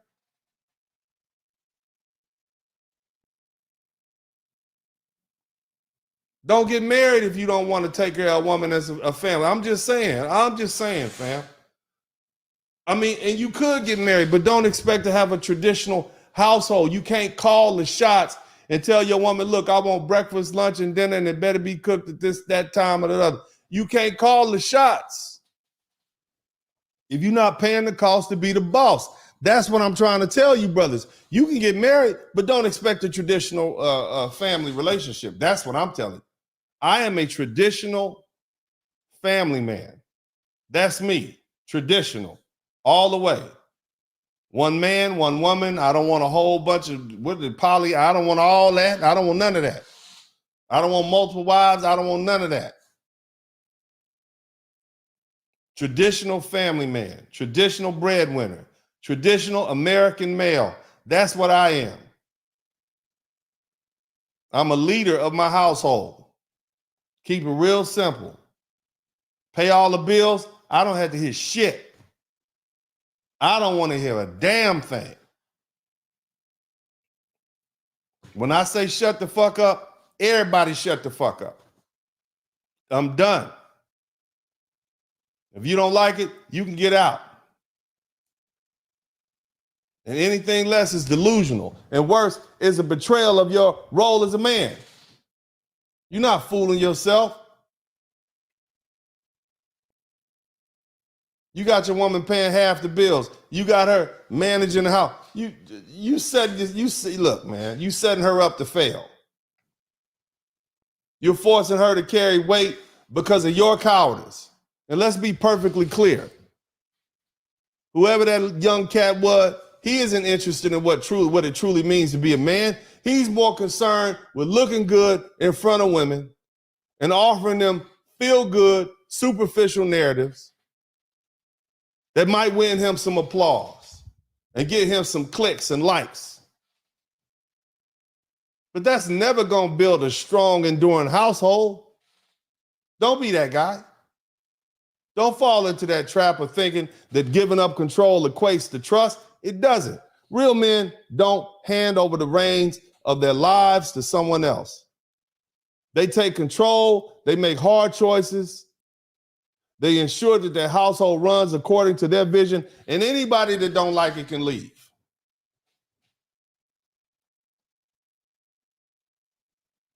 So step up and take control, fellas. Handle your responsibilities like men. Your family's well-being, your relationship health, and your own peace of mind depend on it. Stop fooling yourself with these empty gestures of trust and start acting like the leaders of the household. Because at the end of the day, the only thing worse than a man who fails is a man who forces his woman to pick up the pieces after his failure. Don't be like that. This is Uncle D. I love you guys. God bless y'all. I appreciate y'all, man. Shout out to everybody who contributed to the Super Chat, the Cash App, and the PayPal. I appreciate y'all. I know this has been a tough conversation. And I don't care if you like me or not. I'm going to tell you what's in your best interest for the long run. Y'all know I don't care. Shout out to my man Davis, Jay Davis. Thank you for Mr. Whitty. Thank you, Giles. Thank you, Patsy Jack 77, Mr. Mulkey, Mr. Colbert, Mr. Derek, Mr. Wilson. Shout out to Master P, Lance Jackson, Nick, Massey, Derek. Thank you guys. I appreciate y'all for the Cash Apps. I wanted to make sure I acknowledge you guys, man. You ain't got to like what I'm saying. I don't give a damn. I'm not even concerned about you. I'm concerned about your children and your children's children. I'm concerned about your peace of mind and your happiness. We need more traditional black male-run families. And if you got a mind to do it, I'm telling you how to do it. You don't have to like what I'm saying. Maybe you're not supposed to be a traditional male, but you can't be a traditional male, or you can't ask for these new age relationship roles and then demand traditional male qualities from your woman. She's not your wife, she's your partner. The whole, and I ran over now, but let me finish this. A husband is akin to a farmer. You're a husbandry. You're taking care of something. You decided to have a family. Your butt decided to marry that woman. You decided to bring her in. You're going to be my woman. You're going to be the fertile ground in which I plant my seeds. And now you asking her to go halvesies on it. That's not the deal. If not, okay, you don't have a traditional marriage. Maybe you're married and you do go, maybe you're married and you do go 50-50. Okay, that's not a traditional male relationship. That's no different than when brothers are like, yeah, man, my wife don't cook and clean, and well, you not a traditional man and she not a traditional woman. What do you expect? What do you expect from that? But if you want a traditional relationship like the one I have, then you need to do what traditional men do. I mean, it's plain and simple. 1 + 1 = 2. Stop bitching and complaining. Excuse the language. I'm a little, I said a few cuss words tonight, praise God. But somebody type hallelujah. let me cleanse off the microphone, all these cuss words. But we got to be men, fellas. I want you fellas to be men. And I love you guys. I truly love you men. And I want to see the black community do better. Whatever women you bring from whatever countries and whatever cultures you bring in this community, they're going to have the same expectations of men. I'm just saying, they're going to have the same expectations or they're not going to be happy. And it doesn't matter what they do over there. This is what we do here in America. This is our culture. And most of you so-called passport bros, you're going to go and travel, but you're going to be back because you can't afford to stay over there forever. You can't even give up your citizenship without paying for a certain amount of money. You're going to be paying taxes here for the rest of your life. That's the way the system is designed. So eventually you're going to be back and you might stay in Africa for 18 years. You might stay down in the Dominican Republic for 12 years, but you'll be back. And when you come back with your woman and your kids, she's going to have certain expectations because that's the way we do things here. And I'm just trying to help you get prepared for that. All right? I love you guys. I truly do, brothers, and I want to see you do well. Uncle D want to see you ball. I want to see you have happy, healthy relationships. I want to see you married. Get you some prenups. Get you some trust accounts. Because when you say it's time to go, you mean it. You're going to go and you're going to came with what you leave, what you brought with you. You out. You see what I'm saying? I mean, I'm just keeping it 100 with you. Yeah. So, you're not going to have the problem that a lot of these other men, because you know better. If you foolish enough to get married without a prenup these days, you stupid. And that also allows you to maintain financial control. You want to leave? Bye. You don't like my rules? There's the door. You don't want to be a tyrant. Because why would you marry somebody that you're going to be a tyrant to? Why would you be with a woman and have children and you want to be an authoritative dictator? You're supposed to be fair. You're supposed to be kind. You're supposed to be firm. You're supposed to be respectful to your family members. Recognize these are God's children that you're taking care of. It's a lot of things we could talk about. But other than that, I don't have my jelly jar. I'm out of breath. And so this is Uncle D, baby. I love y'all. I'm out.